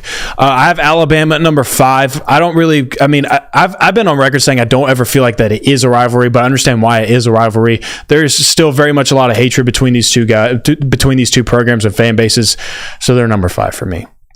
Fan bases bickering makes the rivalries better. Which makes me wonder, like, Georgia and Auburn fans, they might bicker, but Georgia and Tennessee fans are visceral in their reactions with one another. Yeah, they are. They hate each other just by happenstance. I don't feel that with some of the other rivalries like Auburn.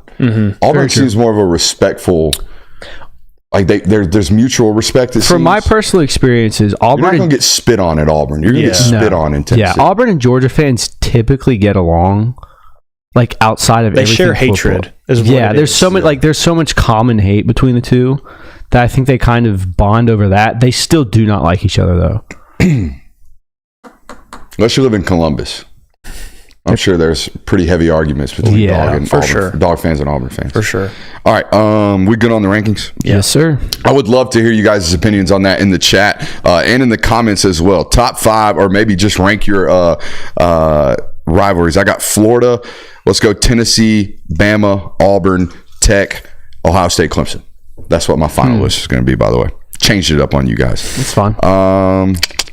Let's go most important breakout player for Georgia in 2024, boys. What's your answer and why? I'm going Jonel Aguero because to have not just a, excuse the pun, a good player, but a star at that star position will be huge. Going from you lost Javon Bullard in 2022, then 2023, Tyke Smith. You've had very, very solid play there. It's going to be huge if Jonel Aguero can step into that position year 1 as a starter and be for lack of a better term, a star. South Carolina making the cut for Rock and Robbie right there. That's crazy. South Carolina's beat you like 19 times total. That's that the early 10s, late 2000s. Yeah, that's the Spurs. They play spoiler. They did. Playing South Carolina in week 3 in September and having to lose them always seemed to derail a Mark Richt season and led to a lot of. And the fact that it was Spurrier doing it, not great. So yeah, I can see that for sure. You want to go next? Or you want me? I got two guys. The loss of Brock Bowers is massive, right? But the replacing of his production does not have to come directly from the tight end position. It has to come from the designated pass catcher role. And that role, once Colby Young makes his presence felt as the X receiver, will ultimately fall on Dylan Bell's shoulders. The moment Dylan Bell can become a where's he going to line up guy for defenses, is the moment defenses are going to start wetting down their legs, because this guy's just as good as Brock Bowers was after the catch. Now, it's a different type of guy after the catch. Brock could not only run away from you, but he could also run through you. Was really, really great in terms of contact balance. It was hard to bring down. Dylan is far more elusive, as you would expect from a wide receiver who's 6'1", 205. I think Dylan Bell having a breakout year will really, really decrease the amount of loss that is felt from Brock Bowers on the offensive side of the football. Now, on the defensive side of the football, a bit of a cop-out answer here, but considering he's had 9 sacks over the last 2 years, and I think he has the ability to go for 9 sacks in this year alone, Mykel Williams can classify for a breakout player, in my opinion. And I think his movement over to Jack, or at least packages being built for him at that Jack position, he's going to have an opportunity to get home at a much higher rate. Give me Mykel Williams here as a breakout candidate on the defensive side of the football. Again, I know a cop-out answer, and Jonah Aguero is probably the real one. He needs to have a great year if Georgia's going to be really, really sound defensively, but I settled on Mykel for obvious reasons. I think you could say Mykel Williams could be a breakout player nationally. Like, everyone in the Georgia space knows who Mykel Williams is. I don't think that the college football fan in California might necessarily know who That's he fair. is. So I'm fine with that. All right, I got one, and then I'll give an OLI. I'll give an OLI on mine. Mine is Jared Wilson, because I kind of figured you guys were going to go in the directions that you did, or I felt like those players are going to be named. So I wanted to make sure that this player got mentioned. So Jared Wilson, the offensive line, nobody has questions or concerns about it, but if there's a breakout season, and it's kind of weird to think of a breakout season for an offensive line, but it would be this for Jared Wilson. If he just plays pristine throughout the entire year, everything runs smoothly up front, and he becomes like this guy that is no longer this like question of we have to see it, we want to know what it looks like. If that's answered super quick, like week 1 quick, or within the first few weeks, then that entire offense is perfect almost. I mean, it is almost a 10 out of 10 offense from top to bottom. So I think he needs a breakout year. And then I'm going to say this next name as my OLI, because I don't think it's a necessity. I don't think he has to. I don't think it's one of the most important, but I think he should be mentioned in a breakout season type role. Jalen Walker, because in these third down packages, if he can just become this surefire thing, and he can become this super ultra disruptive player, which he has been that in years past, but like if it's becoming every third down type thing, and it becomes one of these focal key pieces for this defense, then I mean, getting teams off on third down, if he's a big reason why, and he becomes this breakout player on defense for Georgia, that's just sprinkling sugar on top of this massive sundae you got. The real question is, do you think Jared Wilson had more rushing yards than Cedric Van Pran this year? Probably not. I hope not. This guy.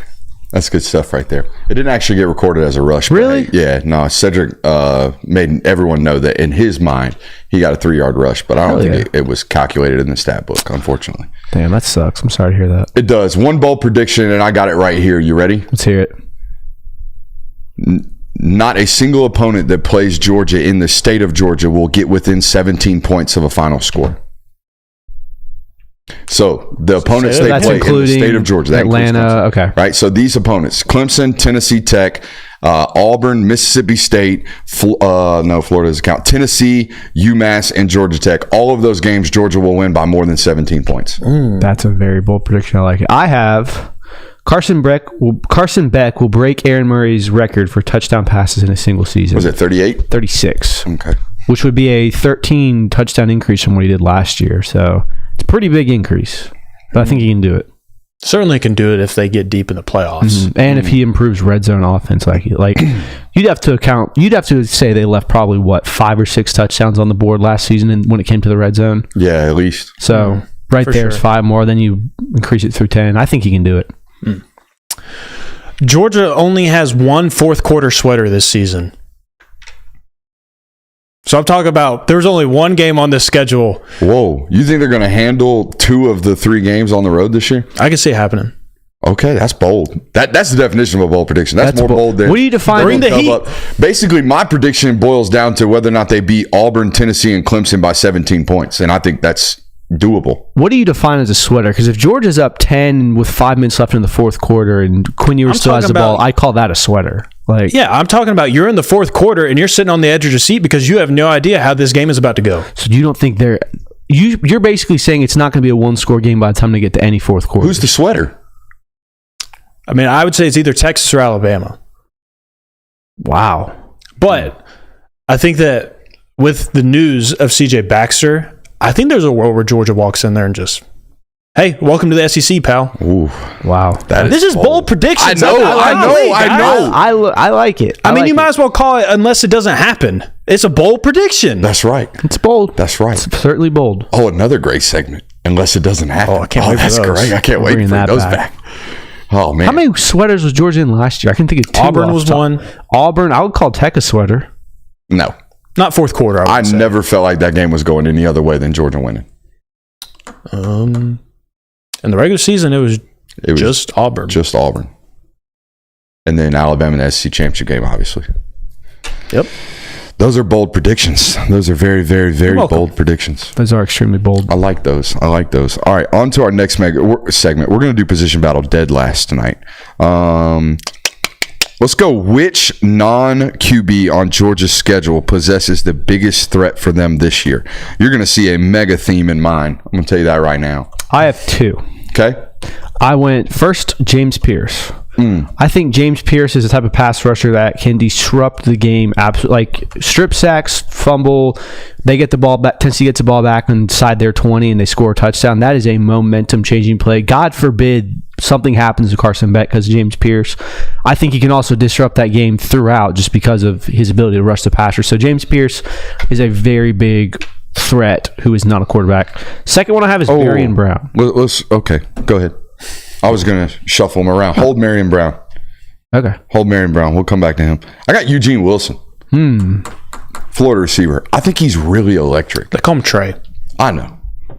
But I like calling him Eugene. Mama calls him Eugene. I'm going to call him Eugene. I know he wears respect that. 3. Because I asked, why does he go by Trey? Because he wears 3, I would imagine. Apparently, if Maybe he's Eugene Wilson the apparently, if you're named Eugene, you just go by Trey. That's the answer I got. Well, you can't go by news to me. Eugene. Yeah, this is news You to go me by as well. Gene. But I was told that if you go by Eugene, you usually go by Trey. All right. Well, Trey Wilson is an elite weapon, particularly after the catch. He's like Kadarius Toney if Kadarius Toney were actually well-rounded and could catch the football. So Florida Kadarius Toney. No, even Florida Kadarius Toney was like a jet sweep guy, a slant RPO guy. Eugene Wilson is like a really quality receiver and has all those electric abilities. All right.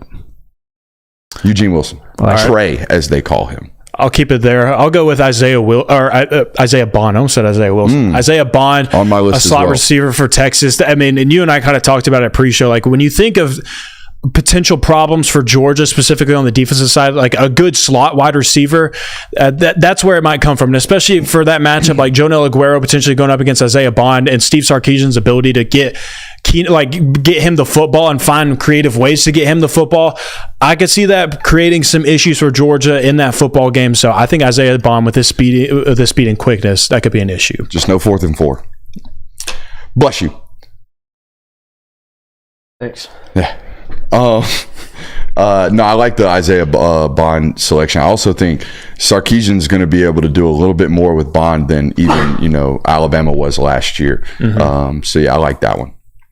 Got another one? You want me to go to Marion Brown? Yeah, give me it. I think if you can stretch Georgia's defense vertically, you probably have a better chance of winning the game. Look at the last 3 or 4 years where they've struggled to not just win games, but where it's like, hey, they put up a lot of points. LSU in 2022, Bama in 2021, Ohio State in 2022. It always seems like when they have the ability to stretch Georgia's defense vertically, that's when things happen. So I think Marion Brown has the ability to do that. Look at Brooks. Will you give me Epic Pen on the board? Yep. All right, I got one more. Anybody got any other ones? Nope. Go ahead. Eric Singleton from Georgia Tech. Eric Singleton, as a true freshman last year at Georgia Tech, had 714 yards and several touchdowns. He's going to be even better this year. In fact, I thought it was a miracle that Tech actually held on to him. I thought there was a chance that he might go into the portal as one of these really highly sought-after transfer targets. I'm sure he was tampered with. In fact, I can confirm he was tampered with. So I think he's going to have a really, really good year. And you mentioned it, you hit the nail on the head. If you want to beat Georgia explosively, doing so on the outside is very, very rare. I can't even remember the last wide receiver who absolutely dominated at X or even at Z outside the numbers against Georgia. There's too much safety help. The corners are way too good at bump and run coverage to expect that. However, that off-man coverage that is provided oftentimes from that star position can provide opportunities for guys to have at least good statistical football games. I like Nick Singleton for that reason as well. That's a good shout. I like it. All right, I'm going to Bucket O Concepts. Bucket O Concept. Bucket O Concept. We need music. A good callback. Bucket O Concept. Dude, let me run a soundboard in here. Yeah? That would be fun. You want the Sounds soundboard expensive. while you're running cameras? You want to run a soundboard as I well? can do it. I'm good at guitar here. All right. You know what? I'm going to stage this one. I want that one right there. That is very, very important for what's going on in the world of college football right now. I can't read this. That says Mofo Mofk. Okay. That says middle field open, middle field closed. Okay. Middle field open, middle field closed. Now, let's stay with the basics here. Middle field open, free safety, strong safety. Both are on the hashes. Okay.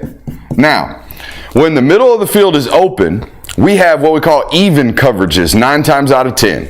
Okay, even coverages. We got 2, we got 4, and we got 6. Now 6 gets a little tricky, but we'll get to that here in just a second. Okay, now cover 4 is everybody drops into their covers, right? Into their 4 zones. Everybody knows this. Cover 4 sounds nice and easy. Cover 4. That is the middle of the field open. Now cover 2, this corner on both sides.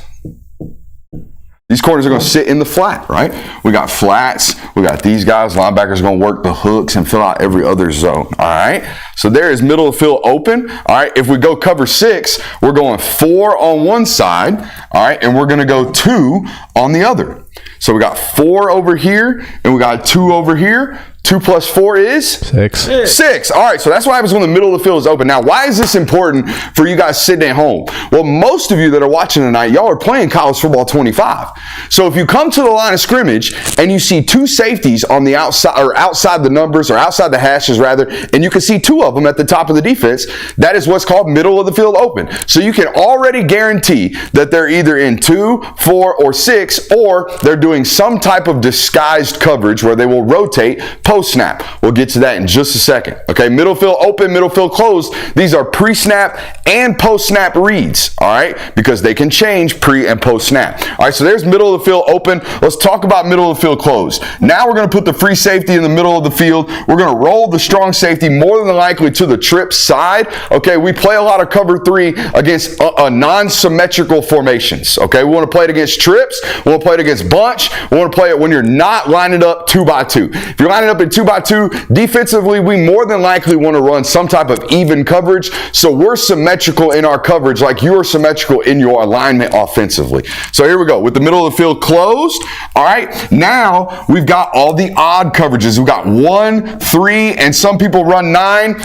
9, I ain't even going to try to diagnose. 9 gets changed by every defensive coordinator that runs 9. I don't run 9. I've never even called it, except for on Madden and in college football because it confuses folks every once in a while. There's cover 3. People got the thirds. That's obvious, right? If you see a safety standing in the middle of the field, you know the middle of the field is closed. So what we don't want to be doing is running slot posts. What we don't want to be doing is running digs. What we don't want to be doing really is attacking that middle of the field because that free safety is going to drive down on us, all right? So that is the middle of the field closed. Now, this is the very first thing you should do when you come to the line of scrimmage as a quarterback. You should look at the middle of the field. You should say, all right, what are they in? Is the middle field open? All right, they're in even coverage. Is the middle field closed? All right, they're in odd coverage. And then once the ball is snapped, you should just watch. Does the safety roll into the box? Do the safeties roll at all? Do they just drop where they're aligned?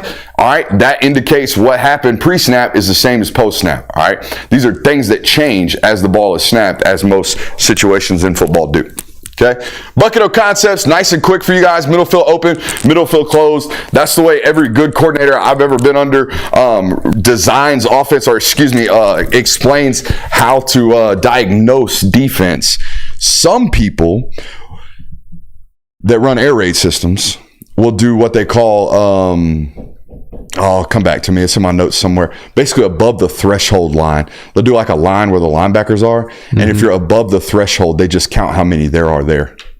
So it's a very different system of identifying defenses. That's interesting. But there you go. Bucket of concepts. Love that. Coming back to the show. Love you guys remembering that in the comments. That's awesome from you guys. Mm-hmm. So shouts out. Where do we want to go next? You hyped this list up that you made pre-show. I want to hear it now. Top 5. Oh, my top 5 last decade of Georgia football players? Yes. All right, these are not just the greatest Georgia football players. These are also great and most important.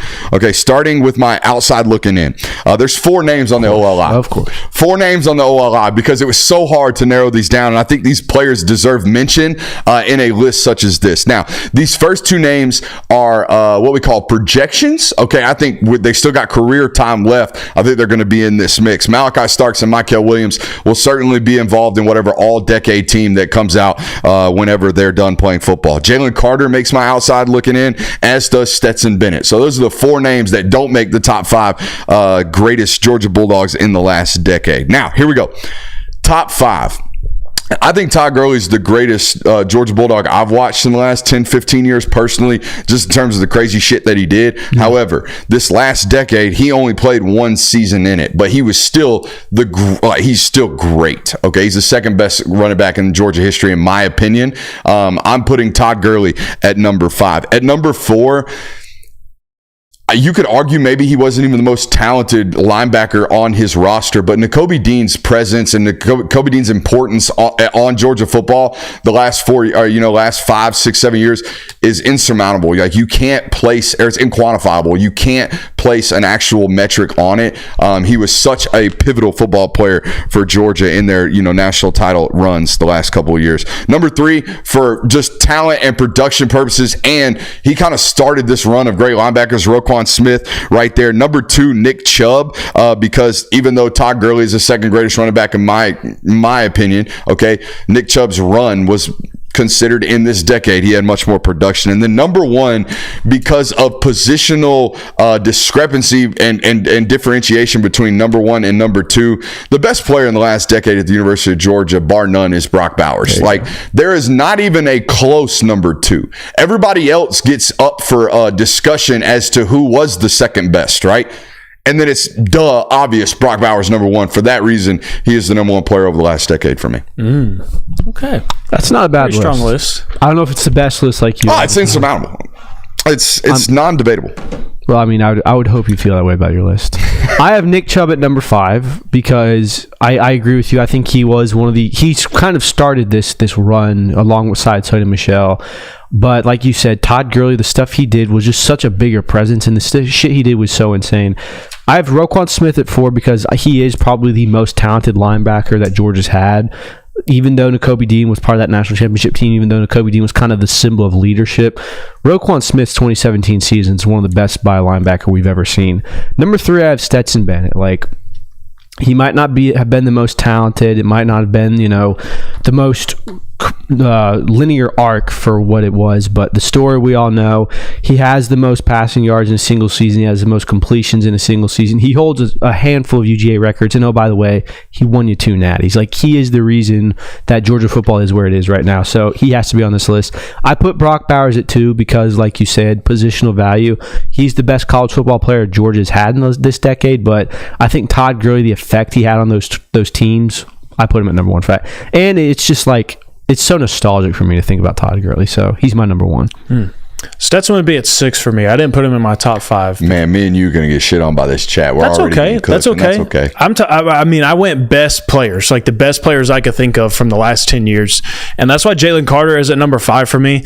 So dominant, so good. I mean, every single snap, anytime he wanted to take over a football game, Jalen Carter was going to take over that football game, and he was going to do everything possible to absolutely destroy whatever offense Georgia was playing that weekend. So Jalen Carter, number 5. Brock Bowers, number 4 for me. If you are that separated from anybody else that has played your position at your program, you're not only top 5 all time, but you definitely are top 5 in the best players of the last decade. So he comes in at number 4 for me.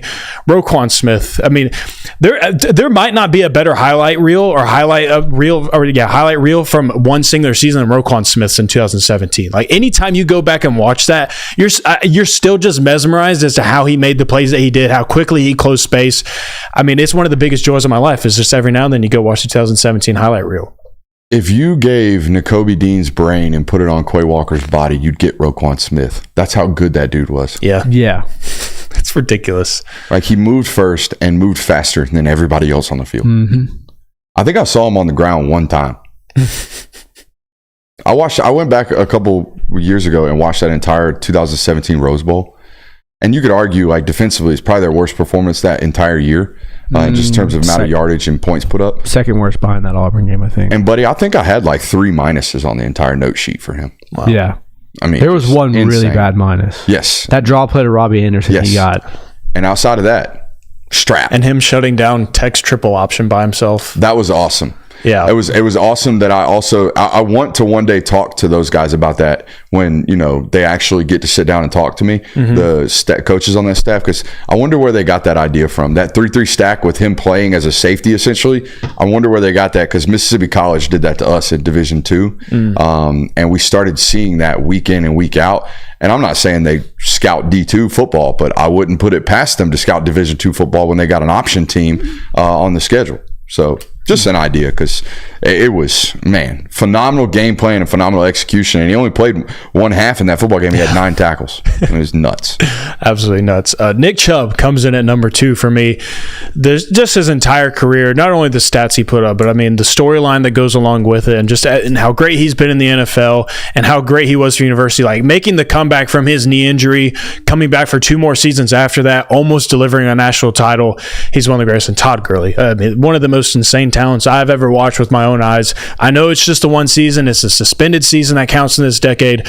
But you and I were talking about it before the show started. Like, he was on track to win the Heisman that year. He was the Heisman. He was putting up stupid numbers that season before he got suspended. So Todd Gurley, number 1. I mean, he was carrying Georgia victories in 2014. Like, you might not win that Tennessee game if it's not for Todd Gurley. You probably don't win they boat raced Clemson, but he had a huge part in the Clemson game. Like, the amount of games he won for, you probably don't win the no, he wasn't there for that game. Never mind. I'm thinking 2013 Florida game when he had the 67-yard passing reception. I was in the midst of getting my brains beaten in college.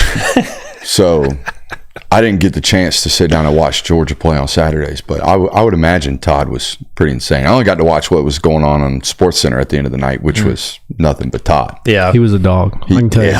He was a dog. That was like middle school age for me. So I didn't even have to, I would play like your game on Saturdays, like at noon. Then you go and watch Georgia. It was the best. Got a bunch of names that we're apparently missing out on. I think the clarification of 2014 to 2024 is very important to note. Yeah, David Pollock would not be on this list. Would not qualify. Sorry, guys. Nor AJ Green. Nor Matthew Stafford. Nor Aaron Murray. Nor Noshawn Marino. Thank you.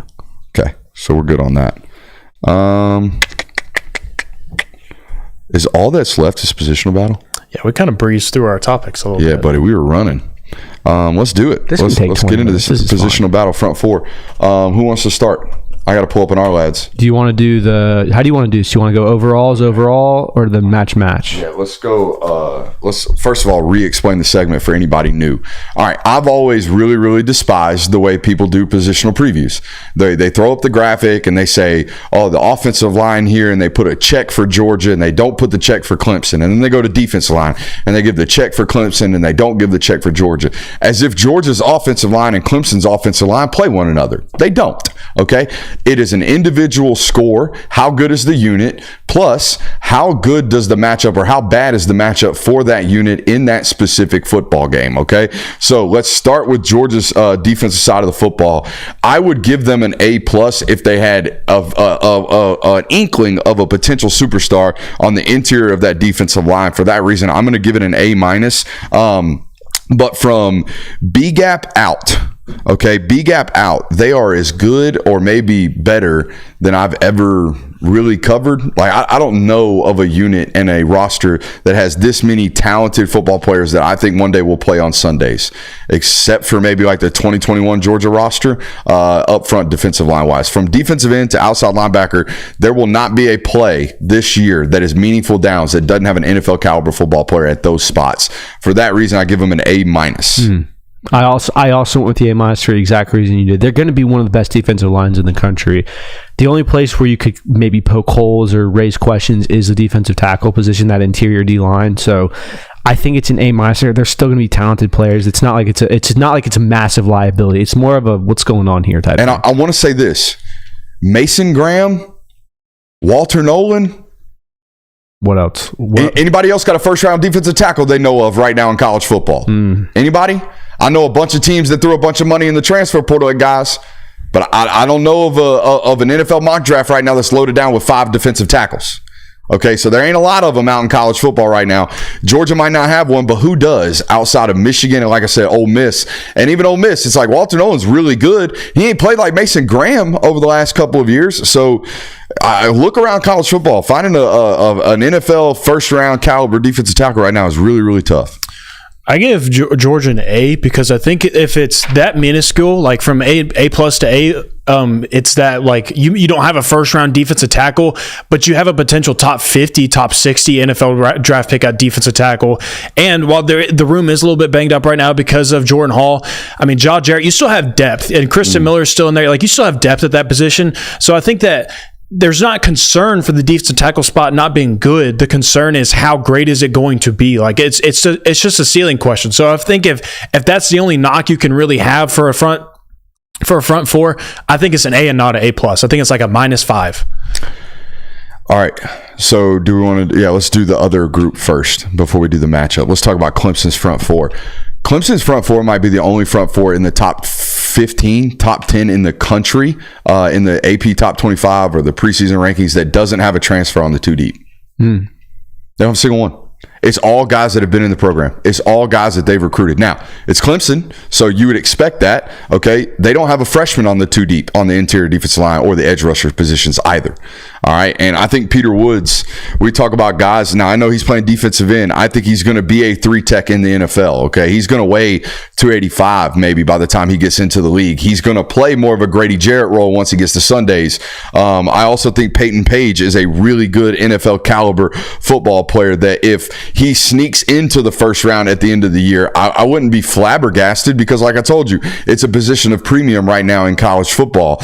I like what they have. The problem for me outside of Peter Woods, and I know TJ Parker had a really good freshman season, the star power is lacking in terms of guys that are going to get immediate pressure and immediate impact on this roster outside of Peter Woods, who I think you could probably just give a little bit extra attention to and maybe neutralize him at best you can. But I'm going to give it another A-.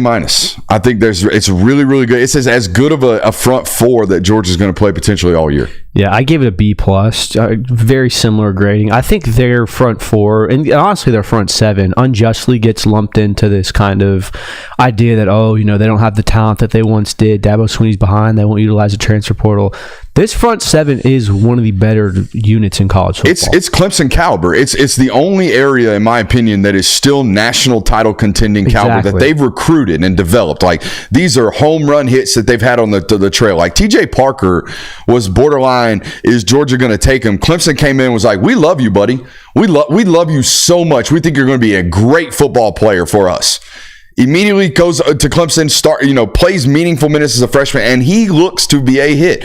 Peter Woods looks to be a hit. That was a recruitment out of Thompson, Alabama, that they had no business winning. Thompson football players go to Bama if they're not named Jared Smith. And guess what? Jared Smith just got there. Okay? That's not a Thompson born and bred kid. Most kids that are at Thompson High School go to the University of Alabama. Okay? This one was a rare Clemson beat the brake drums off of Alabama in that recruitment. It was kind of a stellar win for them. So this is the one area of their roster they have hit, I would say, home runs at over the last 3 years, and you can't say that anywhere else.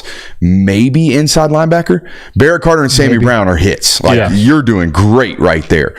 So maybe inside linebacker, but outside of that, you can't say they've hit home runs. No, they have not. I'm with Brooks on this one. I gave him an A- as well. I think the thing that kind of shies me away from putting them in that A or A+ range is not only maybe lack of star power, but also it's so relatively young. It's kind of sprinkled in with some experience and some vets in college football, but it's also some underclassmen, still some sophomores listed on that 1 and 2 deep depth chart. So I think that, and again, if that's your only knock, kind of figure out still waiting and seeing on some players, some waiting and seeing on players that have showed promise already. I think it's one of the best groups. I think a lot of football teams would take Clemson's front four right now and trade it for theirs. So I think it's an A-. All right, on to the matchup.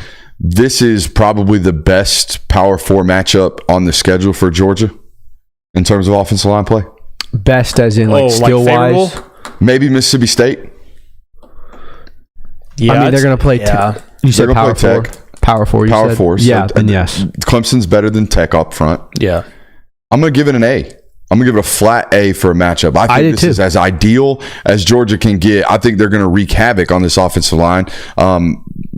Without Peter Woods in the spring game, Clemson's defensive line just completely neutralized Clemson's offense. If they weren't running some type of screen pass or some type of really quick get the ball out of your hands with the third string walk-on quarterback slant type stuff, back shoulder fades galore, they had no ability to protect their own against their own. And I think Georgia's slightly better in totality in the front six, not just the front four, in the front six as a whole. I think this is as great of a matchup as Georgia's going to get this year in terms of the ability to get home. I wrote, this is the perfect mix of a decent enough matchup to where you're actually going to face suitable talent, like the guys you're going to play for talent. It's not Tennessee Tech. It's not some middling school. You're actually facing talented players, but they're also not super great. Let's be honest. They're not a very good unit. So it's a perfect match of both of those where you're going to get live reps against a team that feels like a Power 4 football team, but it's also not a really good unit. I want to say Colin Sadler's the highest ranked offensive line recruit Clemson signed in the last 3 classes, and he's a backup guard for them and came out of high school as a really high rated tackle. Mm-hmm. It's been like that for Clemson up front. I would say this is an A+ matchup if Cade Klubnik wasn't as athletic as he was. I think that's the only thing that kind of makes me knock it down to an A. If it was still DJU back there, I give it an A+, because we saw what happened in that matchup in 2021. He was a sitting duck in the pocket and he couldn't do anything about it because he couldn't move. Cade Klubnik is athletic enough to where he can at least extend plays a little bit, maybe by enough time to where it's at least at worst a throwaway and you buy yourself another down. His athletic ability makes me knock it down to an A, but outside of that, I mean, it's favorable across the board. I will say this is a Garrett Riley system. They play really, really fast. What you would imagine they're not trying to do is drive the ball down the field very often. Might take shots every once in a while, but I would imagine they're very quick game oriented, and that makes it a worse matchup for this front four because they have less time to get home. Yeah, that's something that I could think might play a role in this football game. So what you need to be paying attention to is the general havoc of the pocket. You don't need to be paying attention to necessarily sacks in this football game, even though I do believe they will come. I think what you need to pay attention to is general disalignment with the offensive line where, okay, the right guard just got beat clean right off the snap, or the left guard got pushed 3.5 yards into the pocket onto the feet of Cade Klubnik and might elevated that football. Those are the things that I think impact this game a lot. Up front. I don't think you need to come into this game expecting a 2021 performance where you're going to have 7 sacks, just because they are going to get the ball out quicker. And like you said, it's a more athletic quarterback. You might get 2 or 3 in this game. I think that's a great number to get to. Don't expect anything more than 5. 5 sacks is a lot. That's a lot. That's a lot. They had 4.5 in the last matchup. Shit, I think it was 7. It was 7 sacks this season. They got after him, dude. Well, I think they only had 40 when they had 41 total last year. 41 sacks total, and that finished 53rd in the country. Yeah. Something like that. So you rack up 5 sacks in this football game. You're an eighth of the way to your pace. total from last year. Very good pace. That's a major outlier on that 2021 season then. Mm-hmm. I wonder if you just gave them their per game average that season, what that does to that total sack number. Because everyone throws that one at me. Mm-hmm. Like I got into a debate with College Football Nerds, the account last year, about this topic, about how Georgia's not getting home. It might cost them a football game. And I explained to him, was like, buddy, look at average target depth. Look at average time to release the football. I don't know if we have those advanced stats. I know Kirby gave it to us. The first 7 games last year, the average time to release was less than 2 seconds. But you're not getting sacks. I don't care how good you are. You're not getting home in 2 seconds in college football. So I think that's going to play a major role in this football game.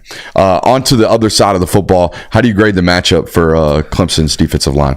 Me personally, I think it's about even matchups like this. I think Georgia's offensive line is really, really good, borderline great. I think Clemson's defensive line is really, really good, borderline great, flat C.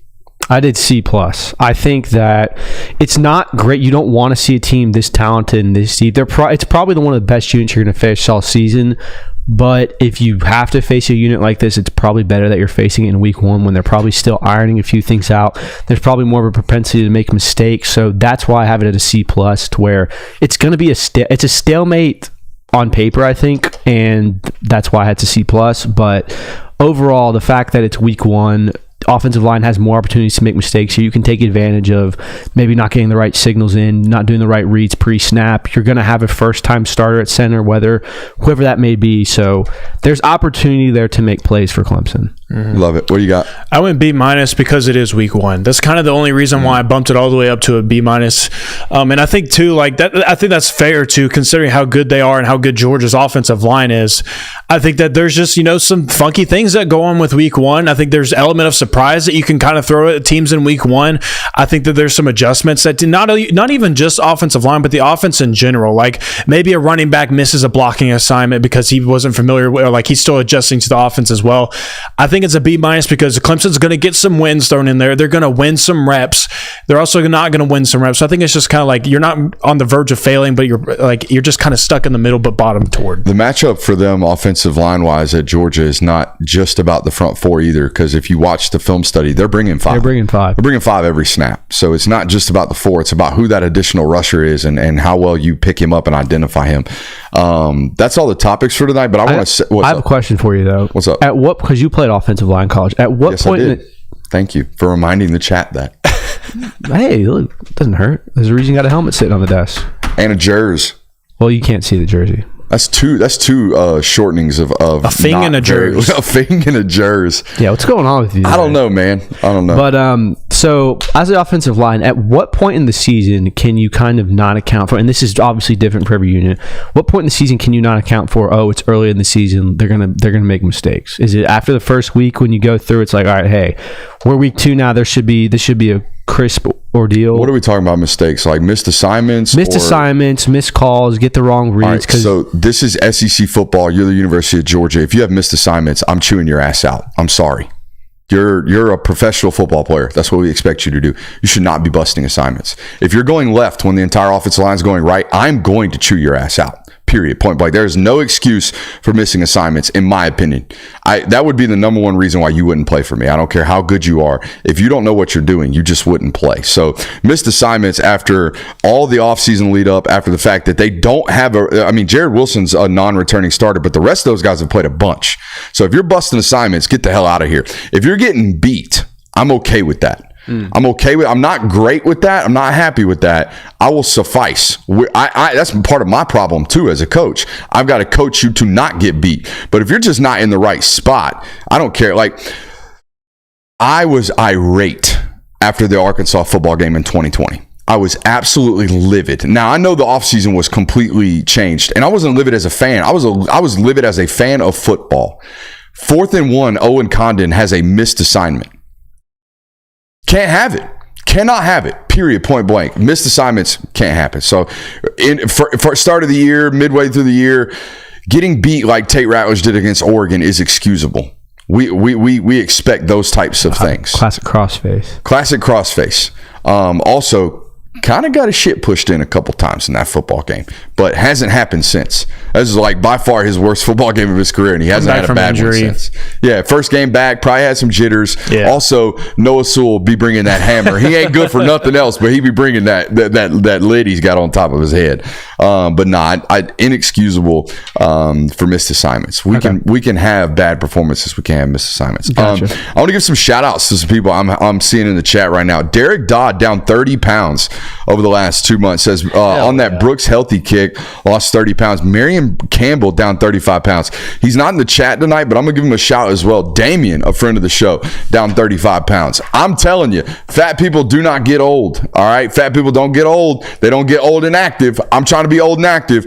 Lose some weight. Watch what you eat, okay? Watch what you think about. Watch what you talk about. Watch who you surround yourself with. Just get better. Just get better. We're going to get better in these next 22 hours before we're live again tomorrow night. I love you. Make sure you hit that thumbs up button on your way out. Shout out to Better for sponsoring us tonight.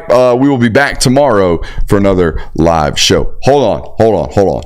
I want to tease you. Those of you that are still sticking around.